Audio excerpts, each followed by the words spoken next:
Let's try to get this working. Okay, that's one of them. Should be good. This one now. There. Now you should be good. Okay, we should be good now. Testing. 1, 2, 3. Wow, sorry about that, guys. That's...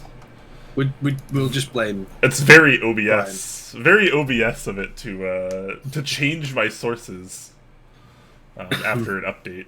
Classic OBS.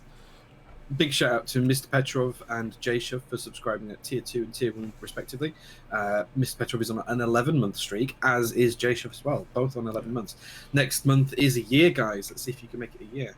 And Blue Note as well with a Twitch Prime sub for 12 months. They've done the year. There we go. Yeah. Mountain Block's on 11 months too. Wow. Yeah, lots of 11-monthers. Yeah. Very nice. Happy Thank you so much, guys. Cheer 222. Oh, thanks, man, for the bits. Thank you. Undercover Brother as well, subscribed for 5 months on a 5-month streak. And he dabs. I thought you were going to actually dab then as well, Brian. You thought I was going to dab? Yeah. I don't think I've ever dabbed. I don't think I've ever dabbed either. Huh. Hope you guys are all doing well. Mountain Blocks. List of options. Oh, yeah, go on. Do Mountain Blocks first, yeah. Mountain Blocks, 222-bit donation. Thank you so much. Please don't dab, he says. All right, I won't dab. I will not no dabbing on stream. What happened? List of options is did you see the SSK from Unicomp? I did see the SSK from Unicomp. It looked good. There was a nice big picture of their factory actually, which looked really, really good. So yeah, I'm excited to see what that brings in the next weeks and months. Indeed. George asking me what happened to Talk Like a Pirate Day. Well, the episode hasn't officially started. I did forget to buy an eye patch though, so I'm a little bummed about that. My mind has been otherwise preoccupied the last several days, so I kind of just forgot about it. And I'll apologise because I'm not feeling at all well, so I'm not even going to try and put an accent on today. I'm afraid, guys. I'll just lose my voice if I do. Yeah, Jay's dying, and but we're still continuing with the show because I'm still here. Death doesn't stop Top Clack. I'm not dying. Just a little under the weather. I mean, everyone's dying, right? Just at different speeds. Yeah, I guess. That's a really negative way to look at the world. No, that's not a positive way. Hey, I'm a pretty positive person, but I suppose. Don't want to trigger you, Jay. Don't want to trigger you. Oh, UPass has got a joke. So UPass says, "Why did the pirate join the keyboard group buy?" And the answer is because of the RGB. That's fantastic. Good, very nice, very nice. Yeah. J Chef donates 500 bits and says, "Life is a terminal illness." Bits. Well, first off, thank you for that. You're not really wrong. I mean, death is the only thing certain in life. It really is. Death and taxes. No, you could live your life without taxes. You just have consequences, and eventually it might lead to death. See, here in the UK you can't, because as soon as you earn a penny, then or a certain amount, your taxes are automatically taken from you. You don't have to do tax returns unless you've got multiple different businesses and things. So yeah. I think the list of options says taxes are more certain. I think I agree. I don't know. I think there are probably more ways to evade taxes than there are to evade death. That'd be my guess, at least. That'd be my guess. It depends. Yeah, maybe. I don't know. I'd be surprised if you could find anyone alive today that hasn't paid some form of tax somewhere. That's true. I mean, I don't know how many people have tried their hardest to avoid an entire life of tax. But I'm pretty sure that you can find people that have died. I can think of several people that have died. So I think tax is a winning here. I imagine there are more people dead than alive. Perhaps, but not everyone is dead, but everyone alive has paid taxes. So, oh my god, I think taxes are probably more certain at this point. Why do people watch us? God knows. Should we tell a pirate joke to liven things up? Do we have a pirate joke? I've got a pirate joke. Okay, cool. How did the pirate get his Jolly Roger so cheaply? I don't know how. He bought it on sale. That's a good one. I like that. That's fantastic. That's terrible. That's great, man. I know what you're talking about. 159 says, Jay's voice kind of sexy today. I agree. No. This is what I used to sound like when I used to smoke when I was like 17. God, no. Pilot XJ gifting a tier 1 sub to Trinity. Thank you so much for that. It's 31st gift sub of the channel. Very nice. Thank you, sir. Wow, that's cool. Thank you, man. Thank you. Very, very nice. And Eskimo Joe and Vaminderon on a 6-month and 13-month sub streak, respectively. Thank you so much. Loving the convo. Are you sure? Are you sure about that? 159 telling me to start smoking. That ain't happening, man. I quit a long time. I couldn't smoke again. I couldn't do it. It turns out smoking is really bad for you. Yeah, it's funny that, isn't it? Yeah. Yeah. I've never smoked, but a lot of people in my family did, so I was always around it growing up, and I hated it. I hated the smell of it, always just being around like secondhand smoke. So I just swore to myself I would never smoke, because it was always just so disgusting to me. So I just never started. Yeah, I think I started when I was in school, about 14, and smoked for about 3 or 4 years. But it got to the point where I was smoking 20 a day at 17 years old, and that just wasn't good. It wasn't healthy. And yeah, so I gave it up, and I've not touched one in over 15 years now. Nice. From Endurance says, I said that before the bad pun started. Well, how about we do another bad pun? Why does it take pirates so long to learn the alphabet? Because they spend years at sea. Wow. That's pretty good. I didn't think you'd be prepared with jokes today, Jay. This is most impressive. Just because I'm under the weather doesn't mean to say I'm not prepared. That's fair. That's fair. You're clearly more prepared than I am. I didn't look up any jokes. LBI Bass subbing at tier 1 for 5 month streak, 8 months total, says hey. Thank you for that, sir. And Vim Warrior at tier 1 for 3 months.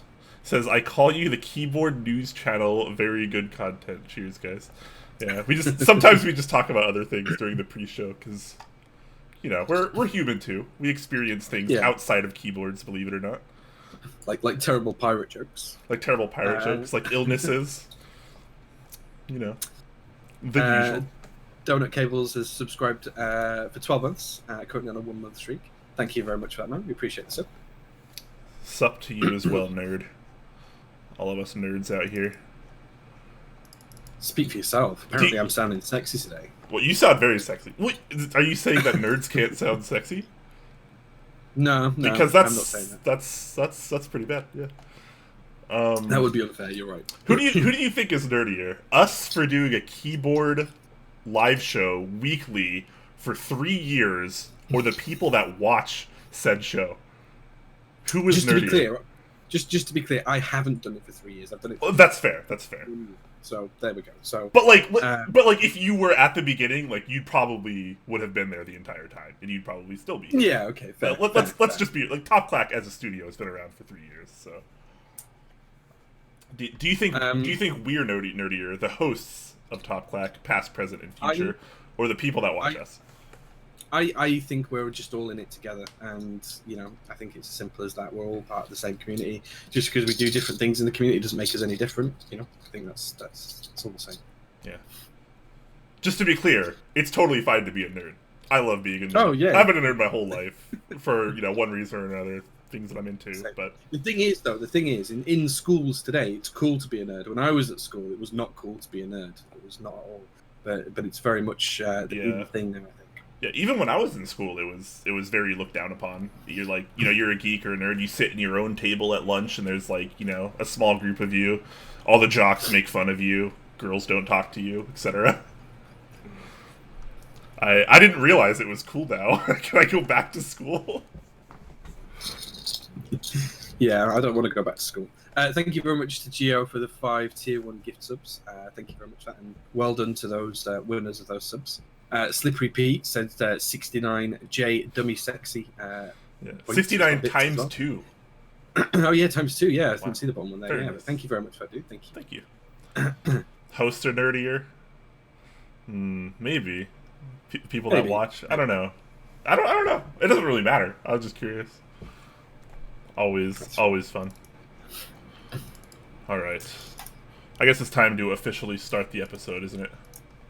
Sounds good. Sounds All good. right, I'm gonna roll that intro.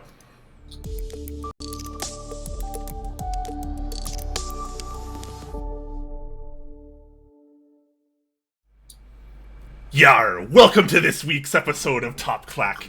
I be your Captain Quakeums here with my first mate Jay. And this is, I know it's terrible, Just go with it. We got a nice news doc for you today. It's gonna satisfy you well and good. And don't let me catch any whiff of the mutiny.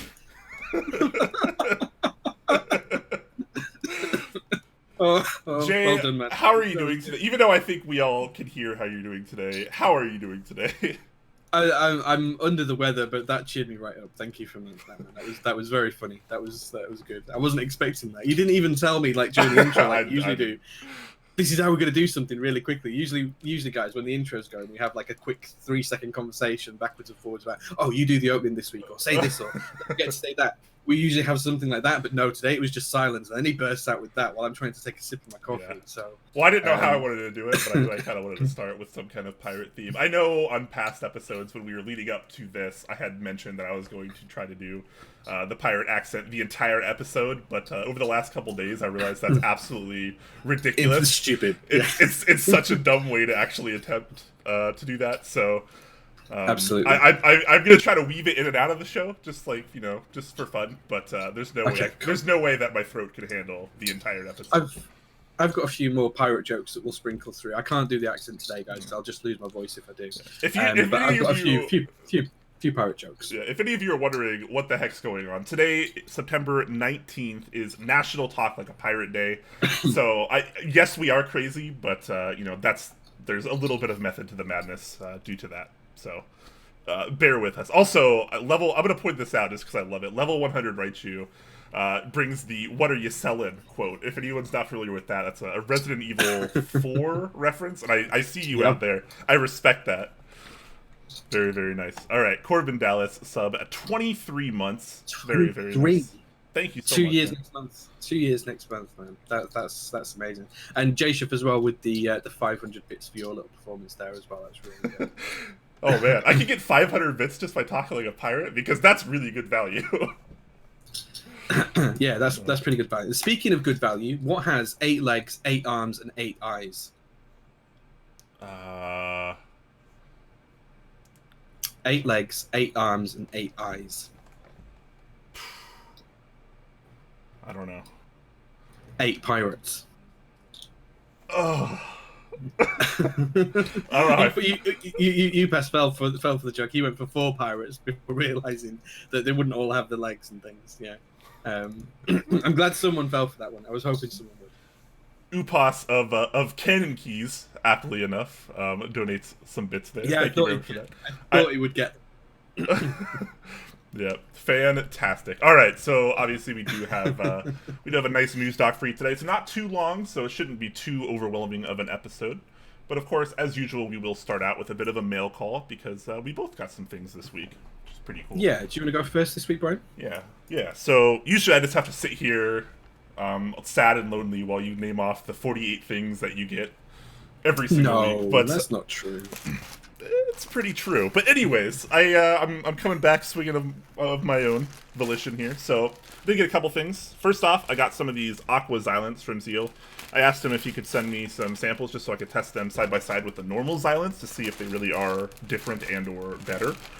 So nice. I haven't put them to use yet, but I did get these in just the other day. So I'll be looking for an excuse to use these pretty soon, and I'll let you guys know how I think about them.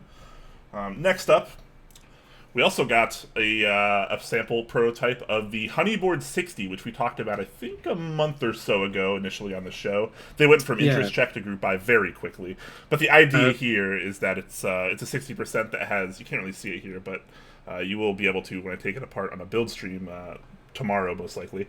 So inside there's actually like holes cut out, honeycomb design that deepen as you go farther into the case. So we've always been curious since we saw the IC whether this was going to affect sound and how it's going to affect sound, if it's going to be a positive or negative thing.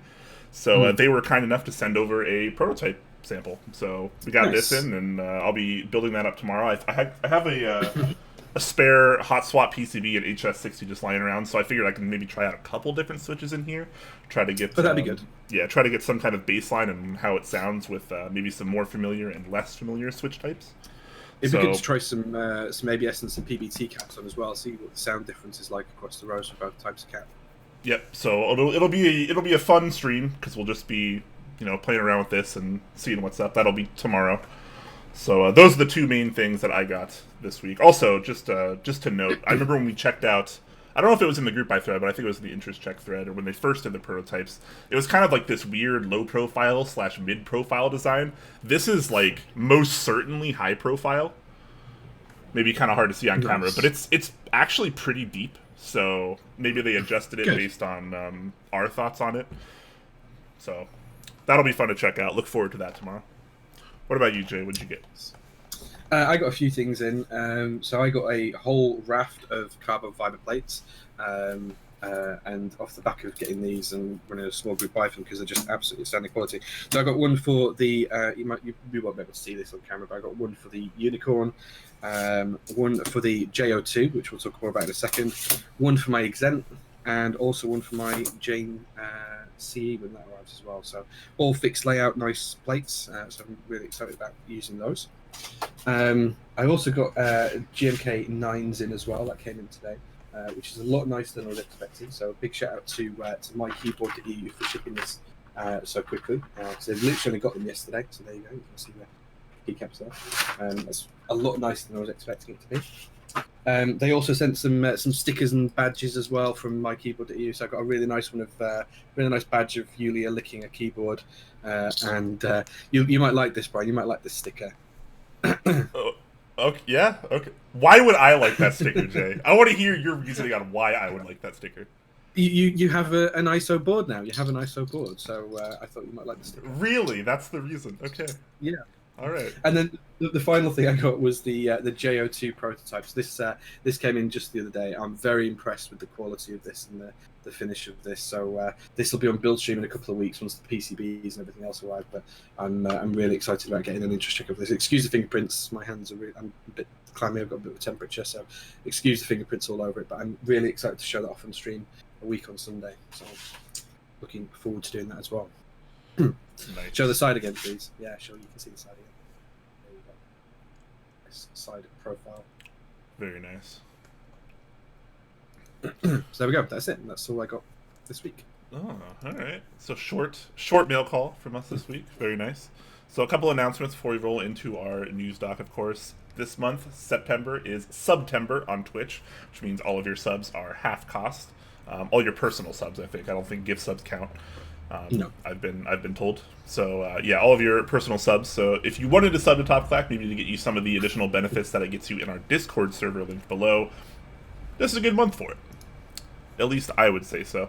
Next, of course, the 24-hour stream still coming, still in the planning phase. We got caught up with a lot of other things, our 3-year anniversary, our rebrand, everything. So we were kind of busy, but 24-hour stream still coming, still going to happen. And yeah, and then you have a bit of an announcement too, don't you, Jay? Yeah, so in a couple of weeks' time, I'm taking a week off. I'm taking the wife to Cyprus for her birthday, so there will be a week on the 10th of October where I'm not on Top Clack that week. So I don't know if Brian and I'll arrange something a bit different for that week, or if Brian will do it on its own. We'll sort something out anyway. So it'll still be a nice, fun week, but I just won't be around that week, sadly. Which means I also won't have streams either end of that week. So I think it's the 6th and the 13th. Those 2 Sundays I won't have build streams either of those weeks either, but I will be building the JO2 the week before, and I'll have something the week I get back as well. So yeah, just to keep you guys in the loop, and so you don't wonder where I am when that episode comes around a couple of weeks time. I wonder. I mean, I could always do the show solo. I mean, there is still a planned episode, just like there is every single week. We always try to do an episode every single Thursday. I think we've missed like 2 in history, and they were both in like the first year.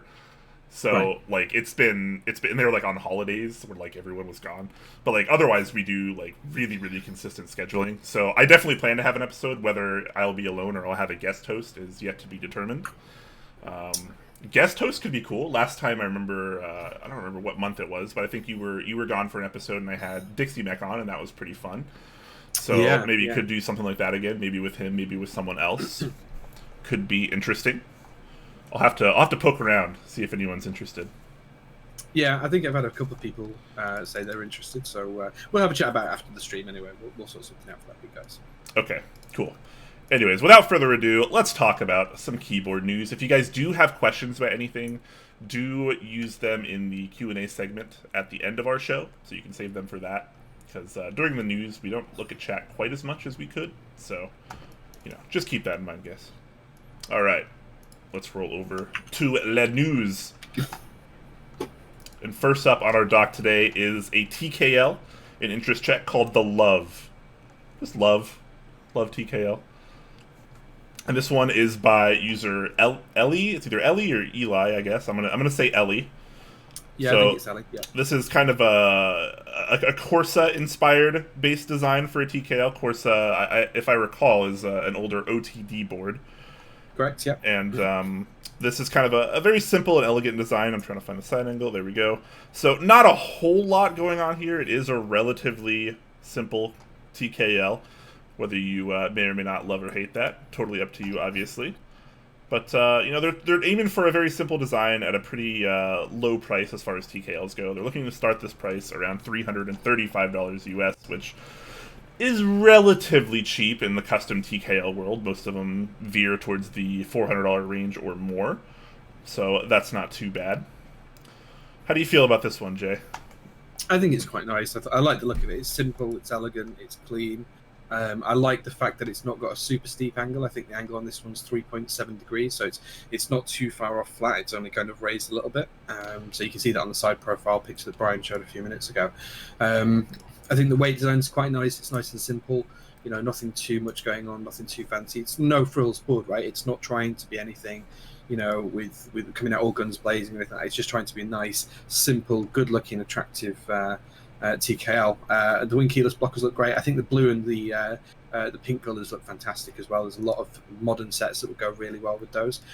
We've seen minimal with Mr. Sleeves and all of those other kind of pastel or pastel if you're in the US kind of sets. They'll have that kind of nice appearance on there. Something like JTK Hannah would be really nice on that pink one as well, I think. Yeah, so for the pink and the blue, they are attempting kind of like a Pantone color match here, which you can see rendered, Yeah. and they do honestly look pretty darn good. Something that's really interesting about this board in particular is that the plate is polypropylene, which is something we don't see too often as far as plate materials go. And I believe, have you messed around with this material before? I feel like you have. Yeah, I've got a board. I can't remember which one it is now. I've got a board built with polypropylene. It's really interesting. It's like it's very flexible. It's quite kind of almost rubbery in feel, but you can kind of bend it in half, like I did with the nylon plate for the Profit that I built. It's very similar in feel for that. So it'd be really interesting. It should sound really good on a TKL. The one I have is just it's just a half plate, so I'm not sure what it's going to sound like across the alphas, but I imagine it would kind of mute the sound a little bit and act almost as its own dampener and stuff. So it's going to be very flexible, very soft feeling. I think it'd be quite nice for a TKL to have that. Keep the board understated and in line with that kind of low profile. Yeah. Would you say that this material would be more akin to something like polycarbonate, maybe palm, maybe something else? Well, polycarbonate's really stiff, so polycarbonate for me is like the feel of brass, but without all that ping. Whereas stuff like POM is quite soft and flexible, but this is more like a rubber material. It's closer to like thick nylon. It's not even like POM or a plastic. It's very much like a dense rubber. Which makes putting switches in it a right pain, I'll be honest with you, because it kind of stretches and moves around as you're putting switches in it, and then you kind of have to bend them into place and solder one at a time, put a switch in and solder it to try and get it across there. But it does work really well once it's in. Very nice. Also, shout out to Mr. Petrov for donating 1,650 bits there, taking advantage of those Subway bits. I totally forgot about that too, yeah. So if you donate Subway bits, your donation automatically is raised by 10% at no extra cost. So yeah, shout out to Petrov for that. Big shout out to Forever Madrigal, I'm going to guess, for 4 months on a 1 month streak subscription. So thank you very much for that, dude. Very much appreciate that. Thank you very much, guys. All right, so yeah, pretty simple TKL with some nice looking colors and a fairly reasonable price and a plate material we don't see very often. I'd be very interested in trying one of these, especially because top mount as well.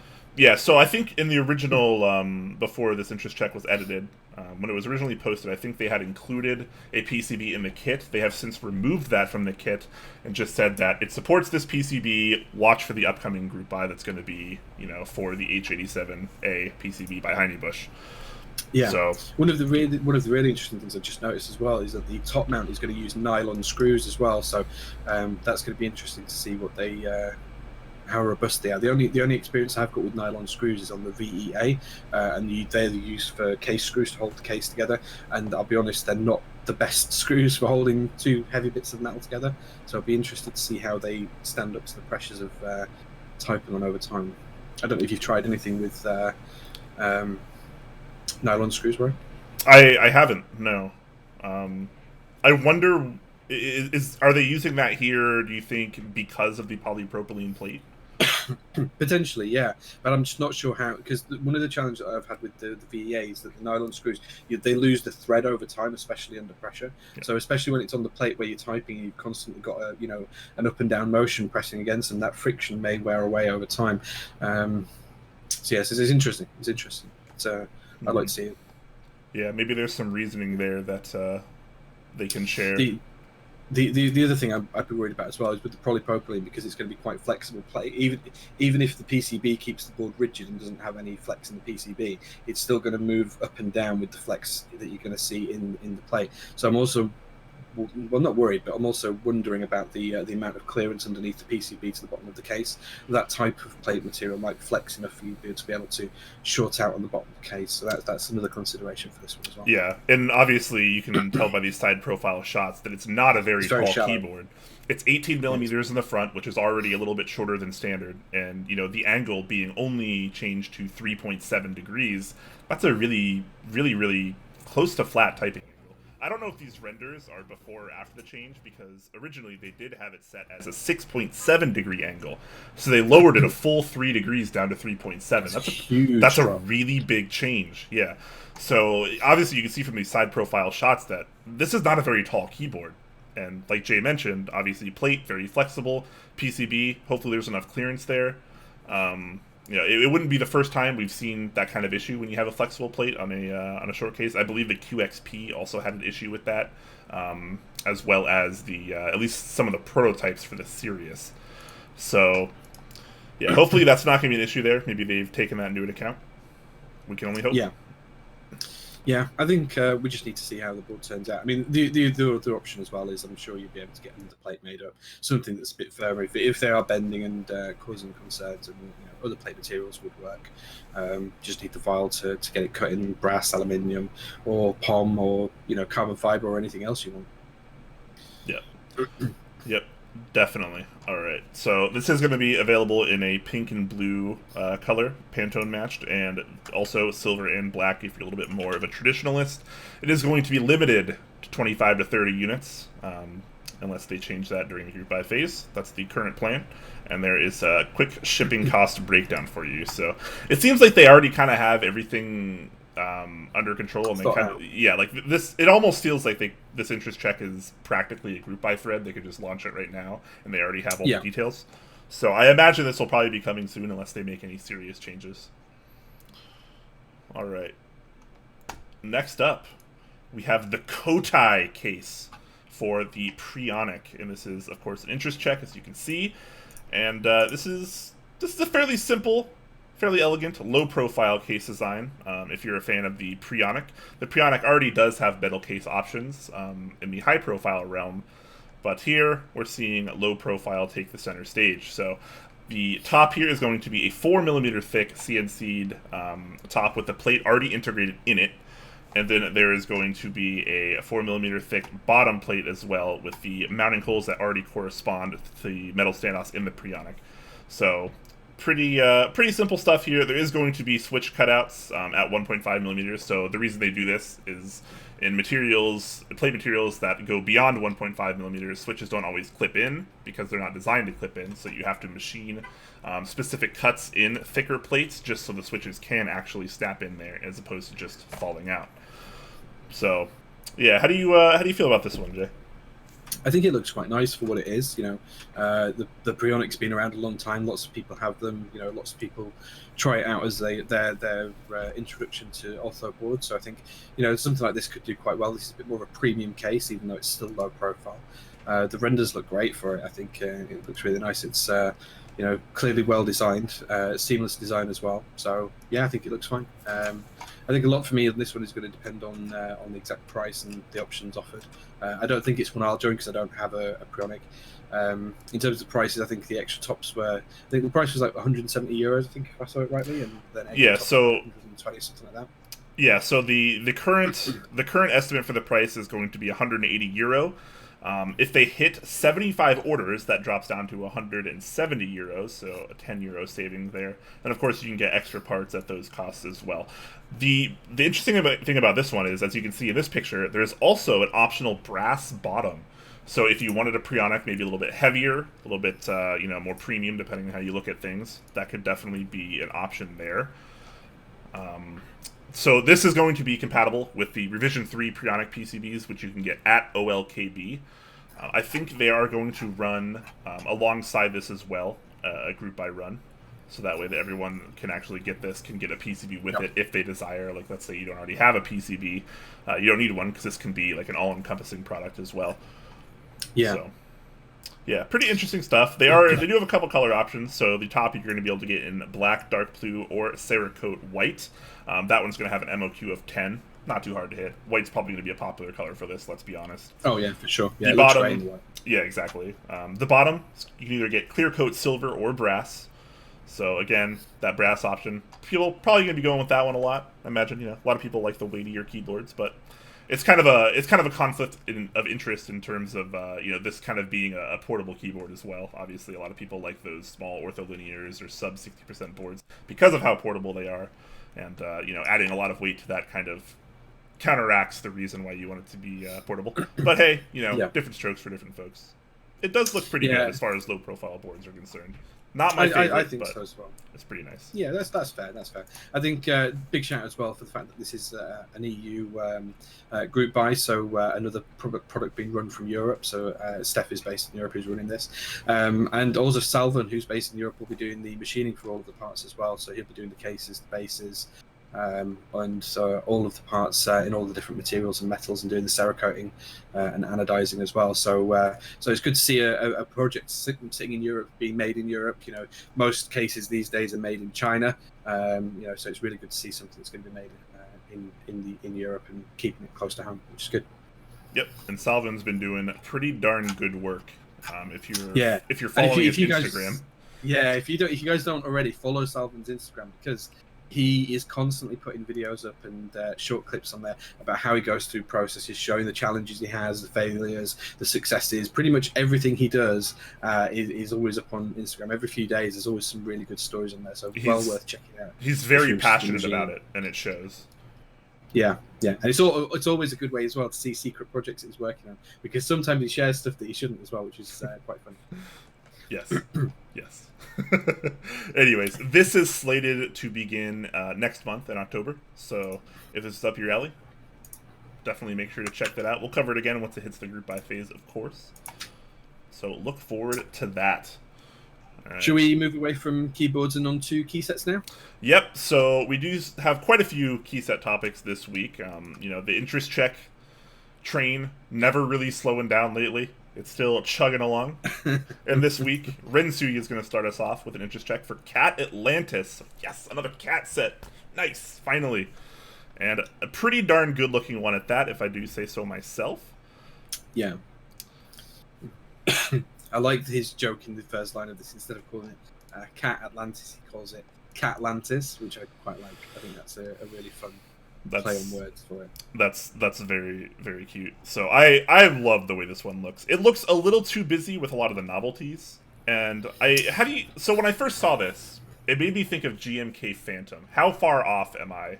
How are my colorblind eyes? Wait off. Okay. This is much closer to something like SP's Calm Depths or something like that, though. Or certainly the alphas of Calm Depths. It's kind of like a deep, rich blue with a teal cyan highlight. So it's not like Phantom. It's not purple and gold. It's blue and teal. Got it. But to be fair, I wasn't saying it looked exactly like that. I'm just, I like to make a fool of myself on the show. Sure. I am actually, so. there is another set that it looks like. I can't think what it was called now, but there was an SA set that ran in just like it came out of nowhere a couple of years ago, and it was very similar to Calm Depths, and it had a similar name, but it wasn't called Calm Depths. What was it called? Like something like Abyssal or something like that. Abyss, maybe, I can't remember. Abyss, something like that. SA Abyss. SA Abyss, yeah, it's very similar to that, actually. It's very, very similar to that. Gotcha. Well, regardless, I'm a big supporter of Cat Profile, and I do think this looks pretty nice. It is slated to run on Canon keys. The rest of the proxy is still to be announced, but man, it's a good-looking set.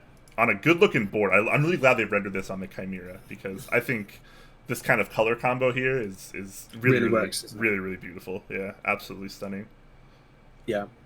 The other thing as well is lots of kits, which for Cat is not a challenge, because for those that you don't know, Cat doesn't work on MOQs based on kits particularly. It's more about how you produce a volume of keys. So their MOQ might be 200,000 keys, and as long as you hit that MOQ through all of the different keys, the sets get made. So not too much worries about having too many different kits here. It's actually nice to see a lot of kits, because it means that people can really pick and choose what they want to get, rather than having to look for a full-on kind of like base kit or anything like that as well. So good to see that it's broken up a little bit.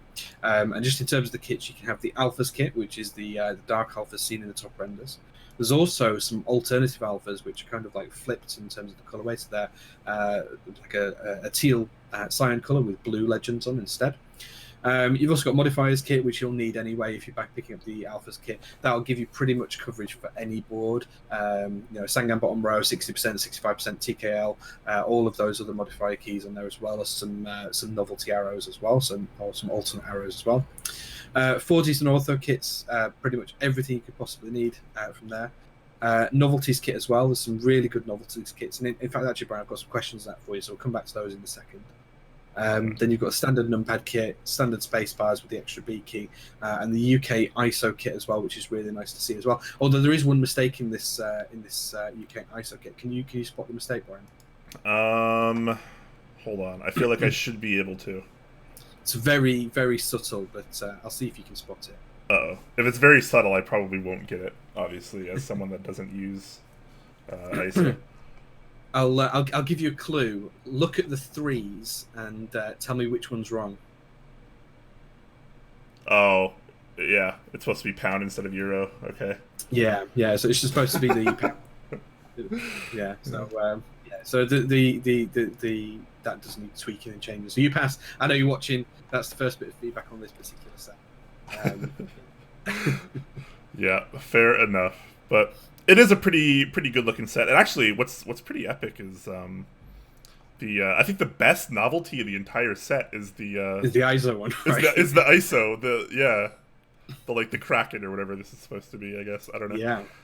I think that is like the greatest ISO enter I've ever seen in my life. Yeah, it's a really good key. I was going to actually, you see, you kind of stolen the thunder, because I was hoping you wouldn't notice that. And I was going to ask you what your favourite keys were in the novelties, and then I was going to say, but you've missed the best one, and I was going to drag it to the ISO. Yeah, because I mean, I honestly don't really like all the other novelties. Oh really? They're a little too. I think they're fine. They fit the theme. It's just me on a personal level. I don't think I would ever use them. They're a little too busy for me. And even the Kraken enter or whatever is too busy for me. But I think it is really cool. Yeah, so I like a lot of the novelty keys. Yeah. I think there might be some challenges making these in dice because some of them are very detailed and intricate, especially those 1.5U modifier keys. There's some very intricate details in those, and the anglerfish as well has got some pretty hefty detail in there. So I'd be interested to see if they can do that as dice or if that would bleed a little bit in places. Maybe it needs to be simplified. I'm not quite sure on that one, but I think they look fine. They fit the theme really well. Yeah. I really like this set. I think it looks great. Yeah, as far as the overall set is concerned, I think it's great. And again, I'm a big supporter of Cat, so I'm always going to try to prop up the Cat profile so more people can try it. And I'm glad to see people actually making sets with it now, because we've been effectively catless for far too long. Far Yeah, too long. yeah. Yeah, so it has got some similarities to some other sets, mainly SA. Completely new profile, very different profile. I don't think there's anything similar to this in GMK that's run. I can't think of anything that would match this from GMK perspective. But I think this actually looks nicer than SA Abyss did, and it's not close enough to Calm Depths to worry me or anything like that as well. So I think this is very much nicer implementation. But again, it's from Rensuya, so we expect good things from him these days. So really nice to see this set. Yep. Rensuya sure does like his water-themed sets. We'll get more to that shortly.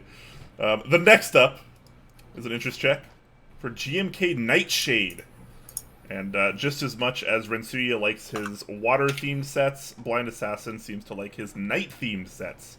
He does indeed. Yeah. So fresh off the end of the Night Runner group buy, or at least the payment closing for it, he's got GMK Nightshade. So this is a pretty interesting one too. Yeah. So just let's cover the kits first, and we'll talk about the facts of the set first, and then we'll come into some details on it. So in terms of the base kit, you can cover pretty much anything. ISO support's included, Sangan bottom row, 60, 65, HHKB, pretty much everything is there. I can't see anything missing.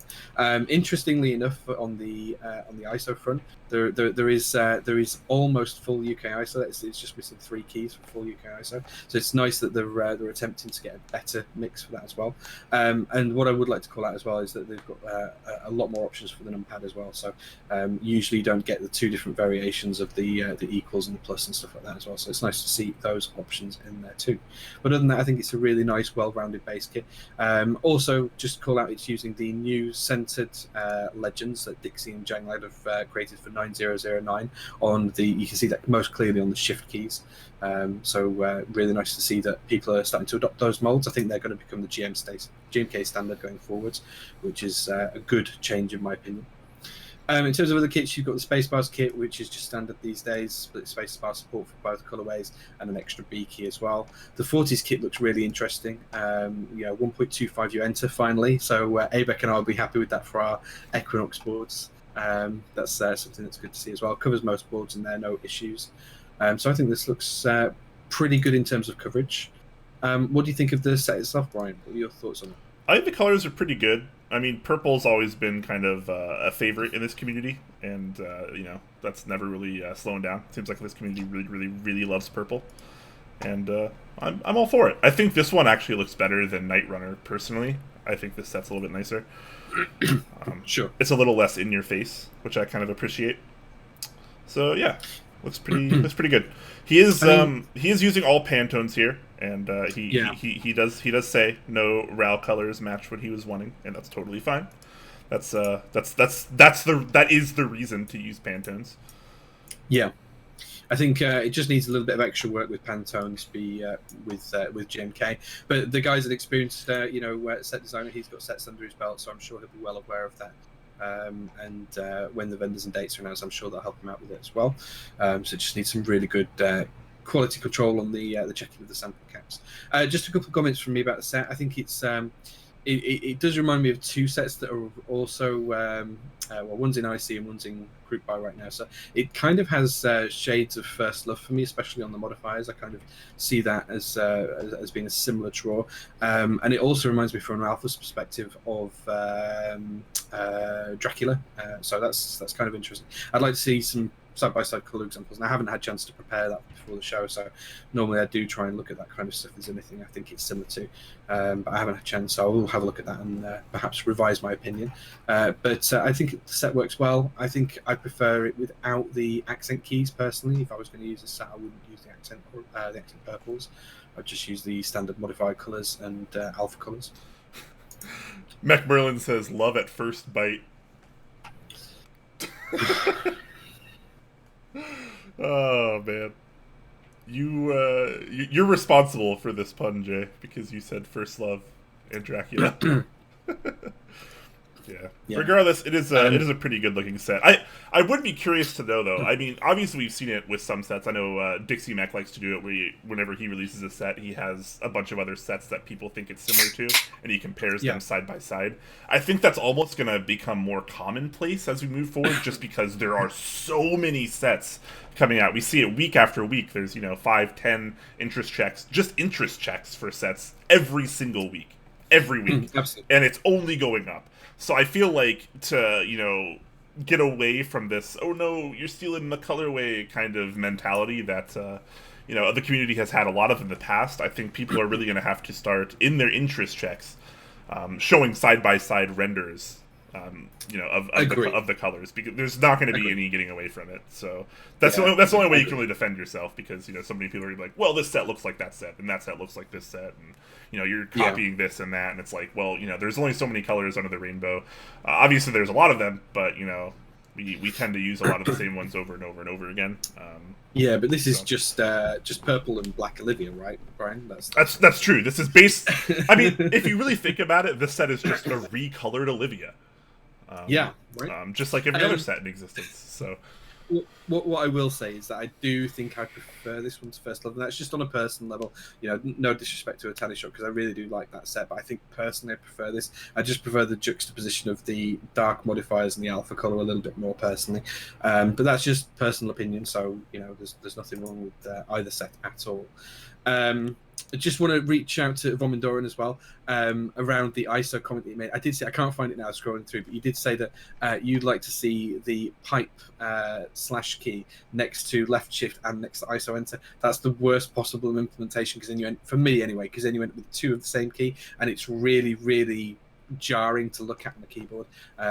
If you're going to do ISO and not include full UK ISO, I don't care what you do as long as those two legends aren't the same. As long as they're different, I'm all happy. But if you put the same ones in, I dislike that completely. So, Jay, just to be clear, you have two shift keys on your keyboard. Why don't you just have two pipe keys? I don't see the problem. Brian, do you really want me to answer that? No. I was assuming that you could tell it was a joke. Yeah, I can, but yeah. I thought it was pretty good. Anyways, my stupid humor aside, Nightshade looking pretty good.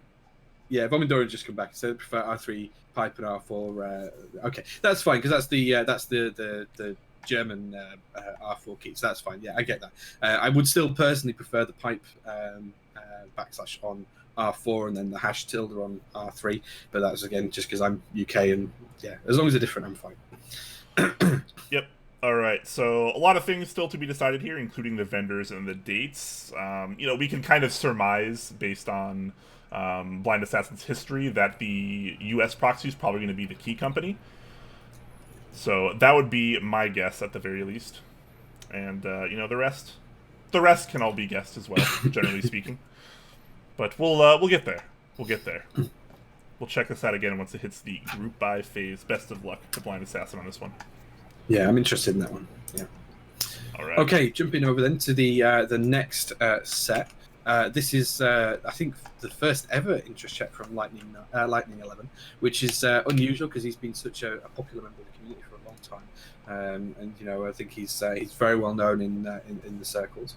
But he's released an interest check for what he's calling the GMK Greek Beige add-on kit. So very similar to the add-on kit we saw for Korean Beige, which was run by Zondat not so long back. This is a Greek opportunity, so you can have the Greek Beige add-on kit. So this will work with sets like 9009, or if you've got any OG keycap sets, whether they be the ISO or the ANSI ones or anything like that, the OG cherry keycap sets, these will work with those keycap sets because they're the same color.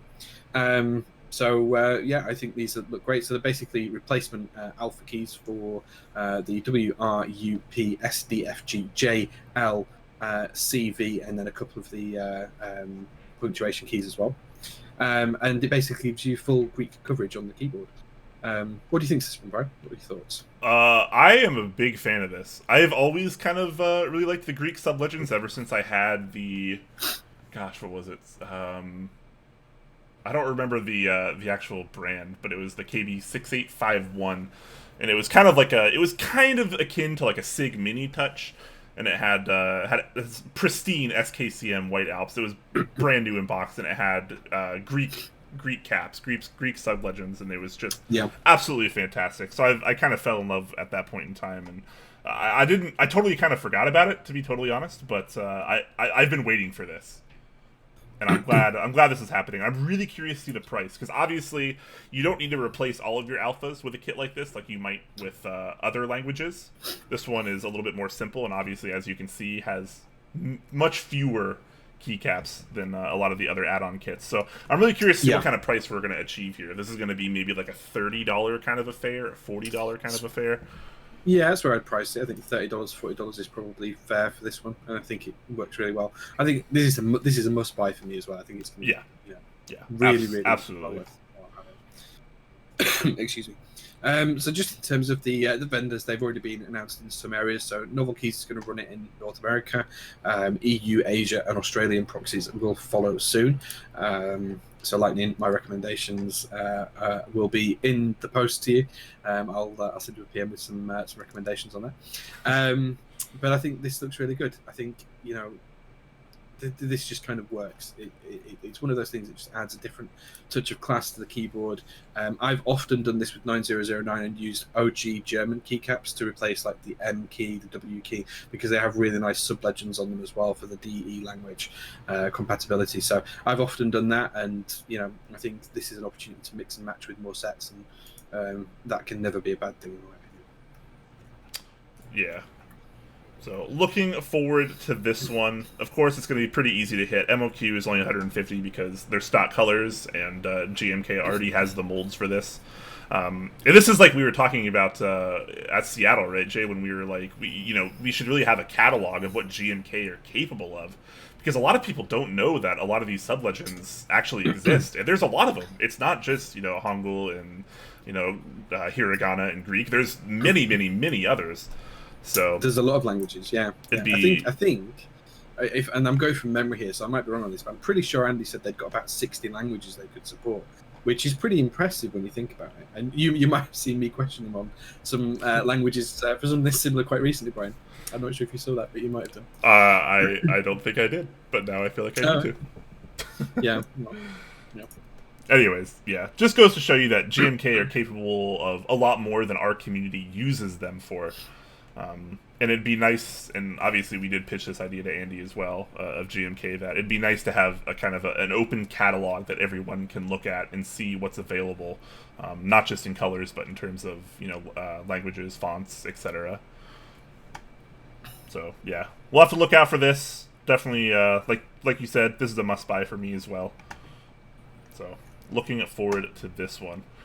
All right. Something a lot of people have been looking forward to is this next topic, which is effectively an interest check for GMK Taro Round 2. Yeah, just before we get into the details, I just want to give a big shout out to Talisman for gifting a tier 1 sub to Blind Assassin, and Japanese Horror Writer for 1,000 bits. Thank you very much, my dude. Thanks, guys. Don't think I've missed anything else. Yeah, I think we're good. Excuse me. Okay. Yeah, so this is GMK Taro Round 2. I think this is pretty much given that this will be running without issue. So I know that it's slated for March 2020 with novel keys already. Other proxies are still to be determined, as well as pricing. The base kit is almost identical to the original base kit that ran, so I think there's been a couple of slight tweaks, but nothing major. So in terms of the base kit coverage, you've got pretty much everything in there, including 60%, 65%, multiple accent keys for the NSI layout. You've got UK ISO support, no accent keys for ISO enter, so if you are into that, they're not in the base kit. Numpad and everything else as well, with lots of different options for 65% coverage on that right-hand column. There's also an Ergo Orthos 40s set, which looks pretty all-encompassing. I can't see anything missing from that. It's really in-depth. I'm going to skip the Bobber set. We could come back to that. There's the extra toppings kit, which has got the accent keys for both the arrows, space bars, the ISO enters, and also the numpad enter keys as well. So those keys haven't made a complete drop from the set. They are still available. They're just in the extra toppings kit. The extra straws kit gives you split spacebar support and an extra B. Novelties are to come. But just jumping back to the Bobber Alphas now, Brian. This is something we didn't see last time, right? Yeah, so this is something they're clearly trying to breathe a little bit of fresh life into a second round, which I really do appreciate. It's often nice to just not do exactly the same thing. Obviously, the base kit, like you mentioned, very, very similar, so people can still get that original Taro feel. But maybe if you want a little bit of an upgrade from your previous Taro, bam, you got the Boba alphas, which gives you kind of a more of a monochrome dual tone effect, which I do like a lot. I think this looks pretty good, as the renders suggest here. I'm like, look at that, look at that 910. That looks gorgeous. It does look good. Very simple, very clean. And just in terms of coverage, that extra kit, it does cover both your alphas, your numpad, UK ISO, and it has different variations of scooped and barred F keys as well. And it also includes an extra B key for those Alice users as well within that set as well. So that's automatically included in that secondary alpha kit. So very, very useful if you're interested in that monochrome look. Yep, I like that. What do you prefer out of the colorways? Do you like the more original Taro, or do you prefer the Boba? I prefer the more original Taro, I think. I really love the set. I used to have it on my white Germany. It's not actually on the board at the minute, but it's one set that I absolutely adore. And it's one set as well that pictures never seem to do it justice. The alphas in the original set, they really glow in real life. It's almost like a luminescence kind of glow. I think the best picture that kind of shows that off in here is the last one, which is where it's on an Alice from Future Crime, where he's got on a pink Alice, and I think that really shows off what that's the closest to the real color of the alpha keycaps in real life.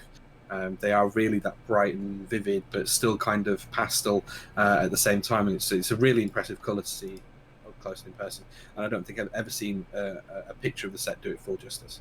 Yeah, it's a gorgeous set, and it was very successful and very popular when it ran, so I really don't see any trouble in this one. I think this is going to be very successful. He does, since I guess some people think that the mod color is black, he has kind of a comparison here between the mod color and the kind of most common black that GMK offers, CR. So, yep, definitely not black.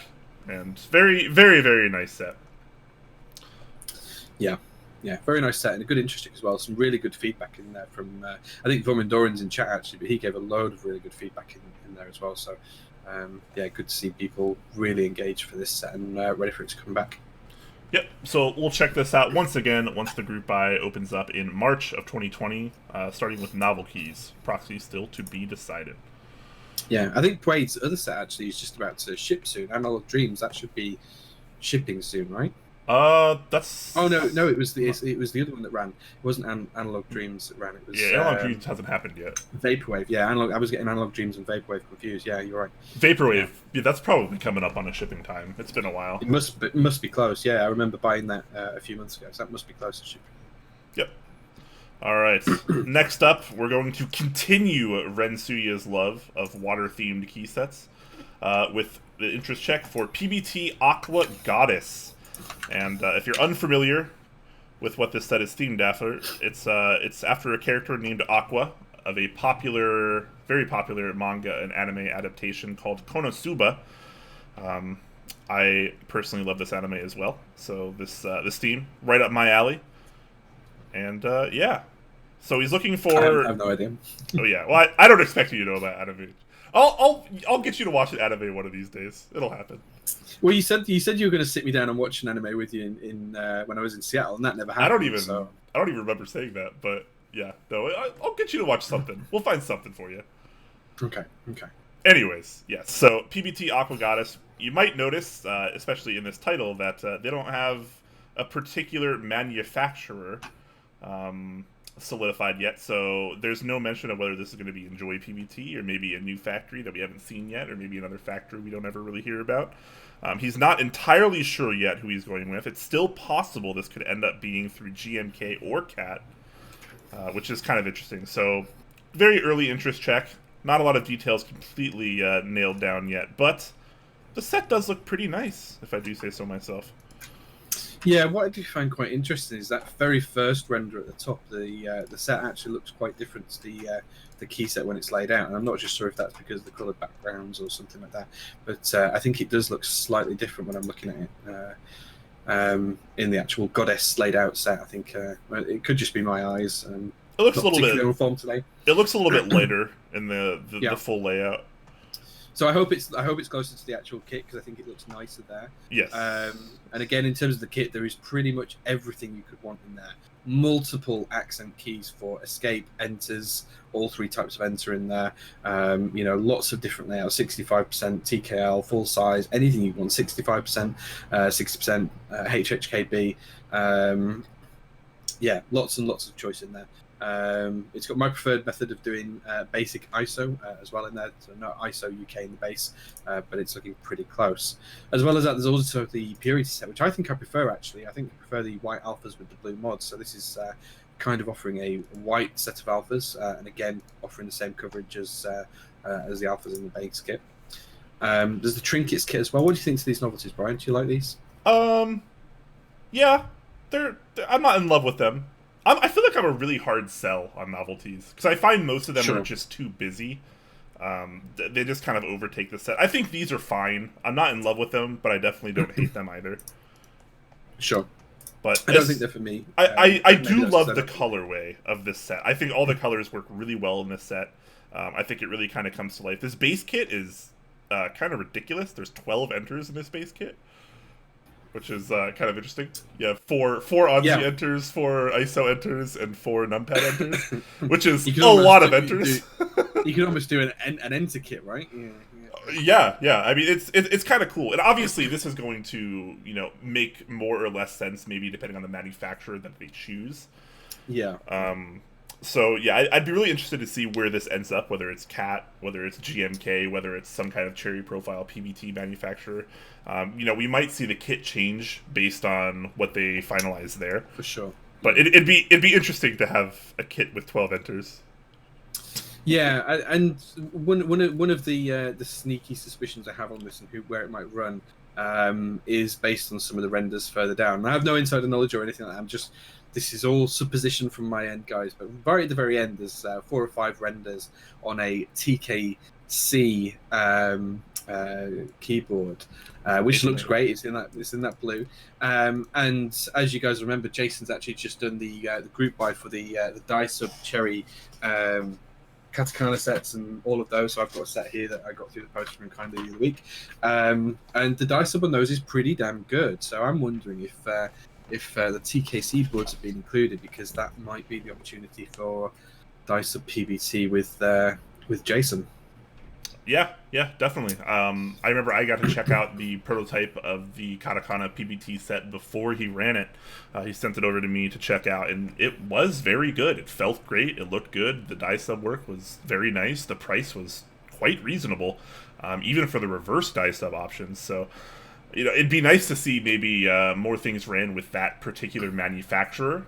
I don't know the name of that manufacturer, and even if I did, I wouldn't say it at the moment, just for the sake of privacy on TKC's part. But yeah, it'd be interesting to see more things come out of that, because the quality seemed pretty nice and people are quite happy with it.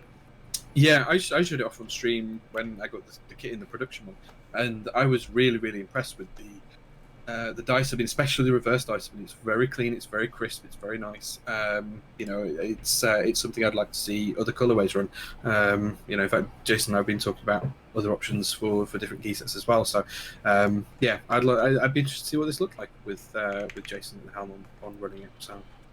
Yeah, I'm just going to address one of the questions in chat that Viminderon is asking. He's asking, does Creative own any ABS tooling? Yes, they do, actually. So, up on Z Frontier, Creative has UV printed ABS sets. I have a sample here. I sent Jay home from Seattle with a set as well. And that's it's the way they have those set up, at least, is a 1.3 millimeter ABS cap, and it feels really good. It is UV printed, obviously. They're great. For the price, they're incredible. Yeah. Obviously, again, they are UV printed. I'm not sure what kind of capacity Creative has as far as maybe double shot goes or other varieties, but that could always be an option too for key set runners. Not saying this needs to be that way, but definitely something to consider. Creative does offer a lot of different things, and a lot of people don't realize that. Yeah. That's absolutely true. Yeah, so it'll be interesting to see how that comes out and where this interest check goes. I'm very interested in the set with the white alpha, so I think it looks really nice. It's very clean, very classy. Even if I don't understand the the inspiration for the set, I still really appreciate the look and feel of it. So yeah, it'd be really good to see. Yep, absolutely. So we'll have to check in on this once it hits the group buy phase, and we can figure out, who's running it, and what manufacturer is making it. But definitely looking forward to this one because I love the theme, Rensuya. I love his design work, and yeah, good stuff. Next up, we have something that isn't an interest check. This is actually a group buy right now. It's not an interest check, Jay. I swear to you, it's not an interest check. Are you sure, Brian? Can you prove that? No, I can't. But I'm pretty sure it's a group buy. So this is the group buy for GMK Crimson Cadet, which we checked out not too long ago. That went pretty quick between IC and group buy. And yeah, this is designed by Oblotsky, and you can get it over at Novelties right now. And this is effectively a uniform red and white Space Cadet, as you can see in this picture here. So yeah, very, very simple. Personally, I love the Space Cadet alphas. Still using mine at the moment. Yep. So I don't really care for the red. This set's not really for me, but I definitely respect the Space Cadet alphas quite a bit. Yeah, I mean, I love the Space Cadet alphas. As everyone knows me, I built the Hyper 7 and everything else because I love those kind of alpha keys and stuff in SA, and I've got the Space Cadet in GMK, and I've got both sets of alphas and stuff like that. So I do really appreciate the alphas on that. That being said, I don't think that the red and the white works for me.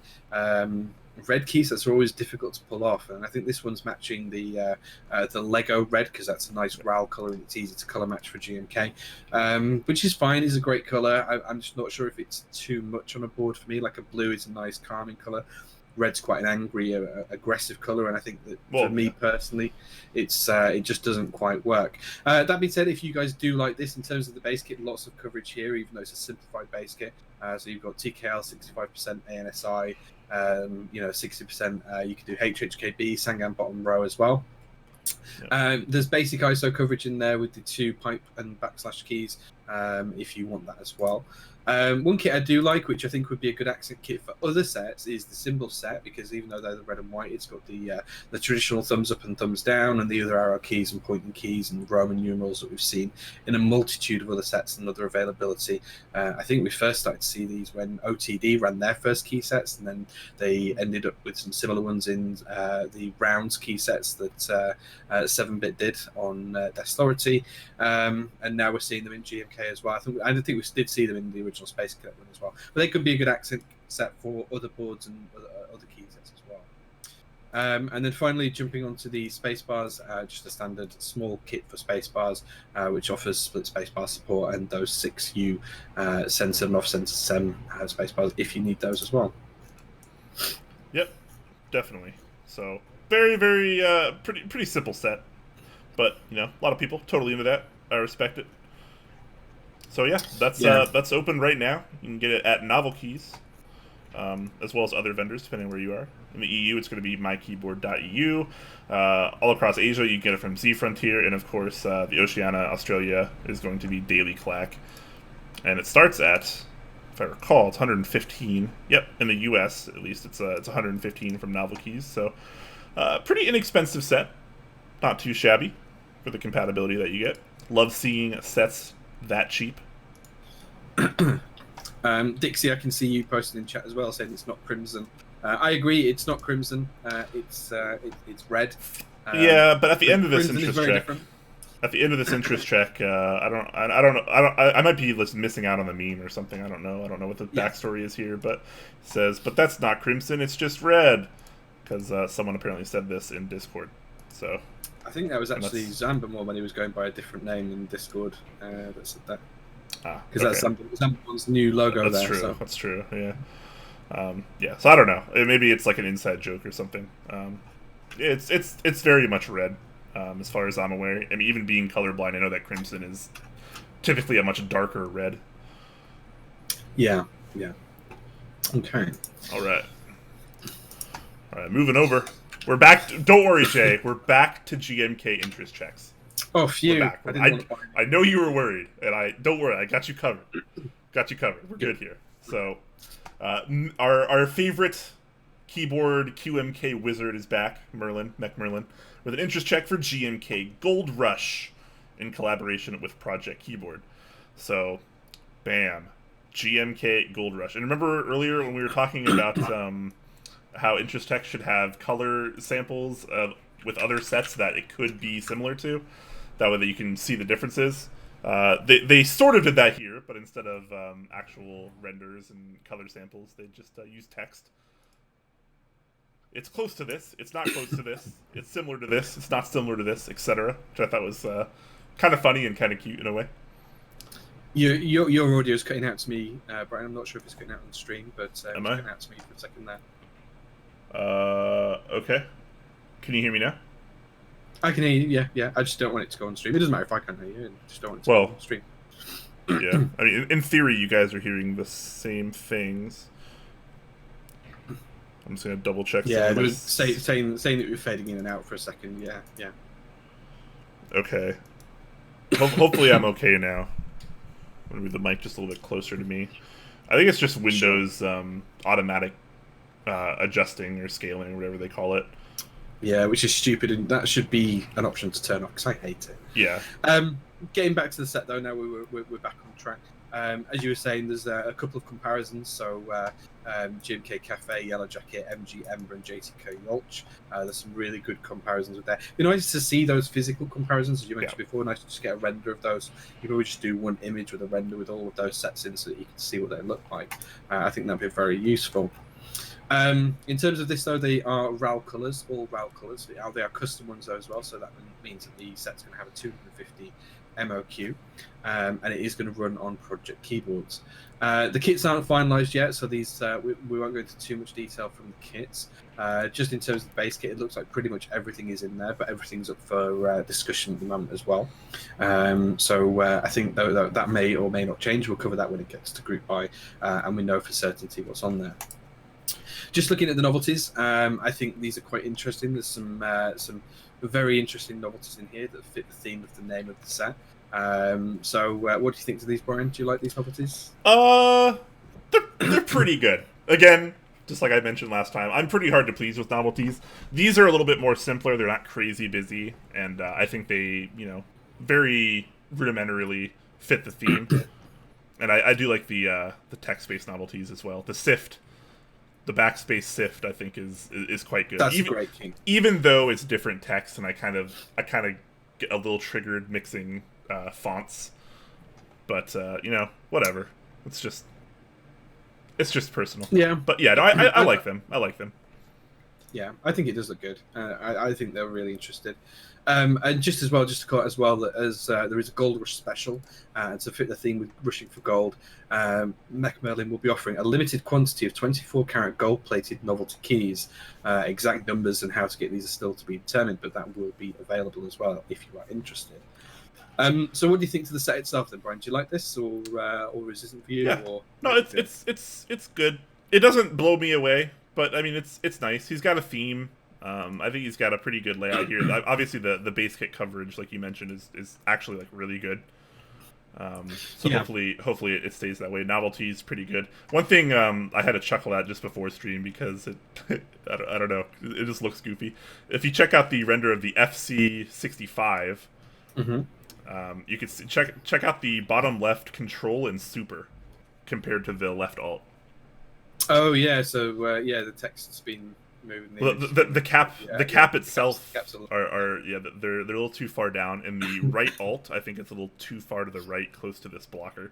So it kind of messes with all the gaps in the keys, and it looks kind of goofy. But I mean, otherwise renders pretty darn good, and I think it's nice. Again, it looks good. It doesn't change my life, but it's nice. I'm going to say something really, really controversial here. Okay. This is what Serica should have been. Wow. That is very controversial, considering how popular Serica is as a set. Yeah. my view is that Serica was nicer before he put the Weeb sub legends on and everything else, but I think that this set does it in a nicer way. It uses very similar colors, but it's a very different set. But I think this is much nicer. This is way more up my street. It's very classy. It's very neat and very tidy. The only couple of suggestions I have for this is look at using the new legends that Janglad and Dixie have developed for 9009 because they are much better. And the only it's a personal suggestion. This is the one. You've almost got full UK ISO support in there, Merlin. You did it for the last key set. Support a brother out, man, and put those 3 missing keys in there. Are you going to buy it? Yeah. Yes. Okay. This is an absolute buy for me. I wouldn't ask someone to put keys in the set if I wasn't going to buy it. That's why I asked. Yeah. So I'm not one of those people that'll go and log up every interest check saying any ISO avail. I only ever do that or mention it on the show if I'm absolutely 100% going to buy the set. That always. I know I've told this story on the show before, I think, but it always reminds me of not the most recent Seattle meetup, but the one before it. Before the meetup, I had dinner with Nordbauer, and that's one of the things we were talking about is ISO support and how everyone was just reaming him for Galaxy class not having ISO support, so he added it in. 2 people bought it. 2 people bought it. And like half the comment section was people just reaming him over it. So yeah, I thought that I think I was one funny. of the people that bought it for the ISO. I think I was one of the people that bought that. But yeah, I get that happens, but I would never ask for something if I wasn't going to buy it because I don't think that's fair. It's like I would never ask for ISO to be included on my board if I didn't intend to buy the board. So UPass will be, it's a really good example of this. We talked about the Satisfaction 75 when that first came out for Interest Check, and he said if there's a lot of demand for ISO, I'd like it to be there. I built one of the Satisfactions on 75s on stream. One of the prototypes, I've still got it behind me on the wall somewhere. I think it's just up here. In fact, it's just there.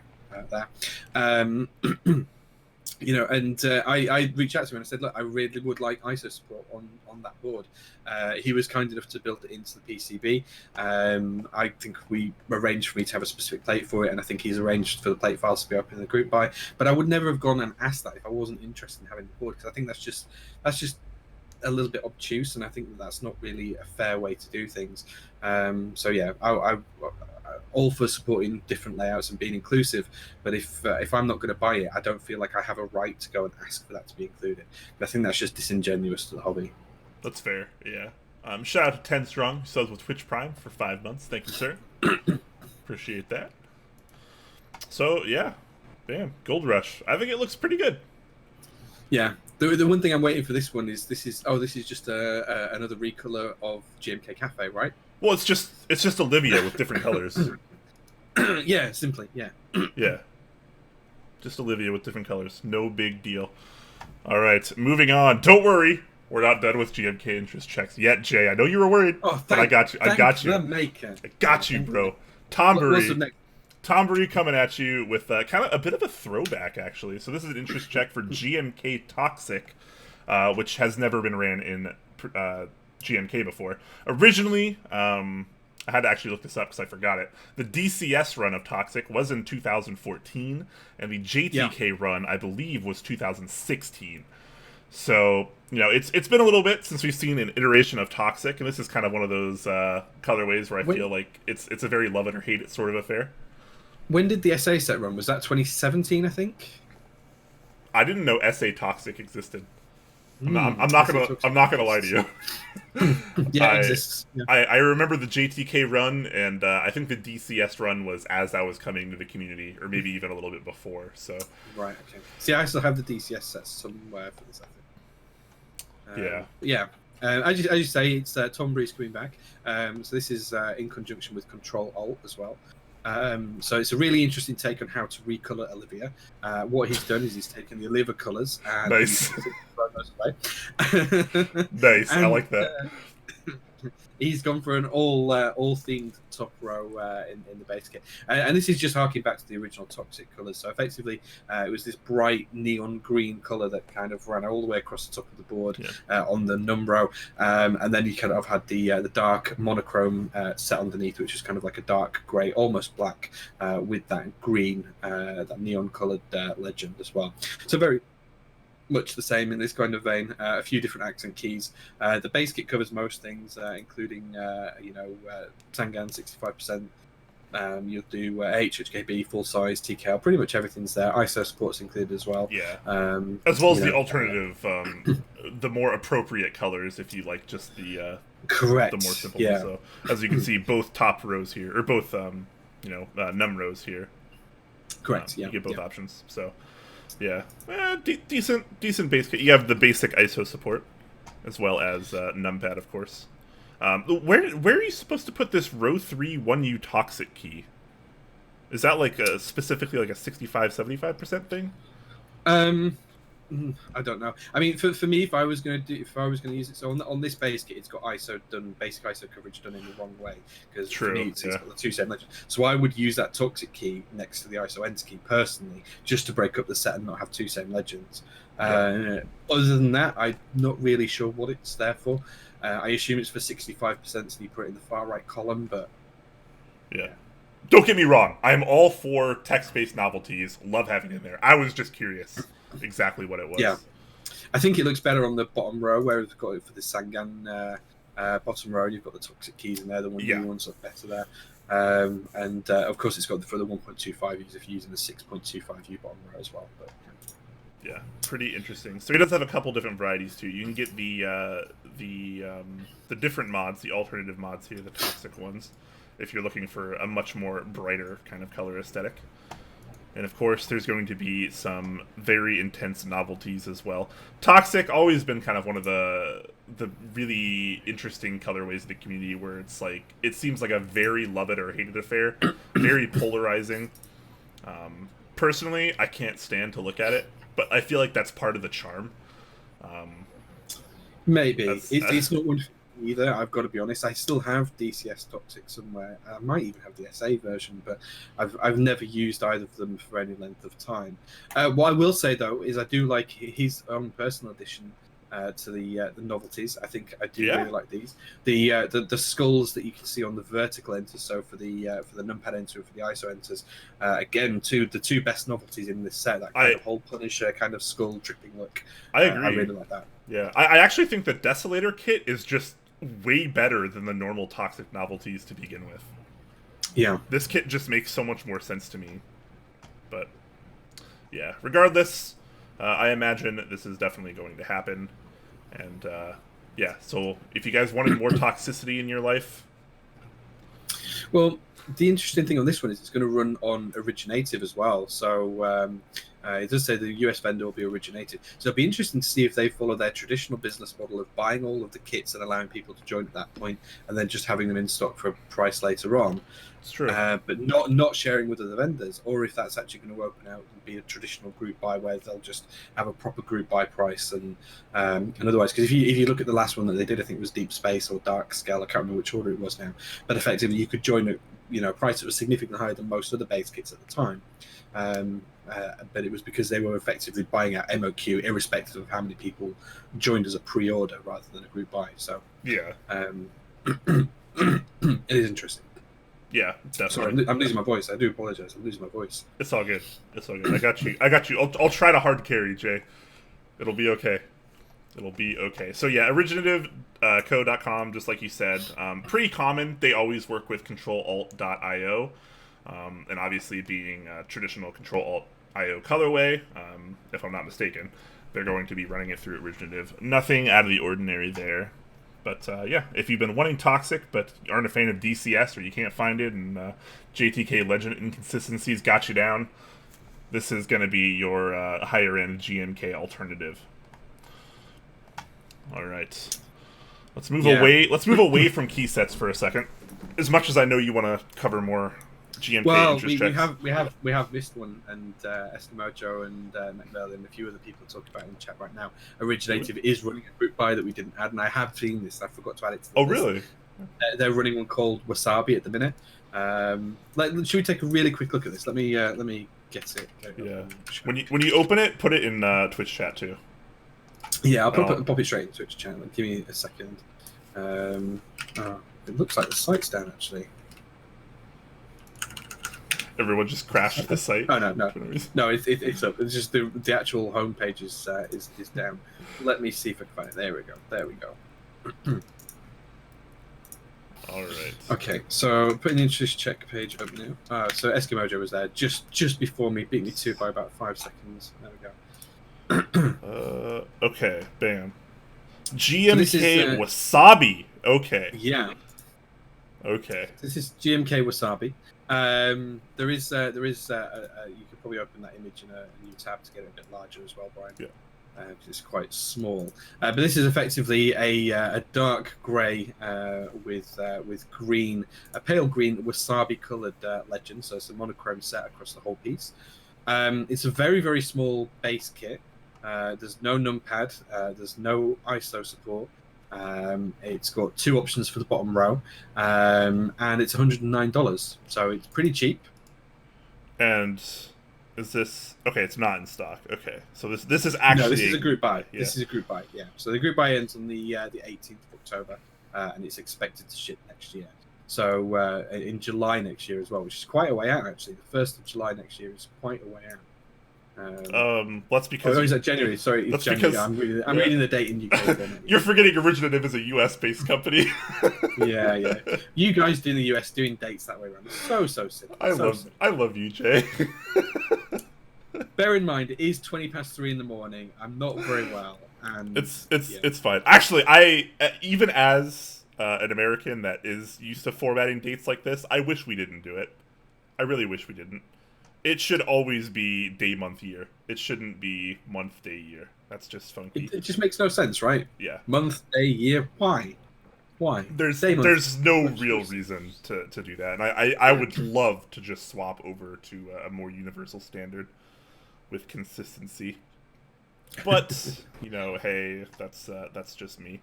But yeah, the set actually looks fine. I kind of like that shade of green.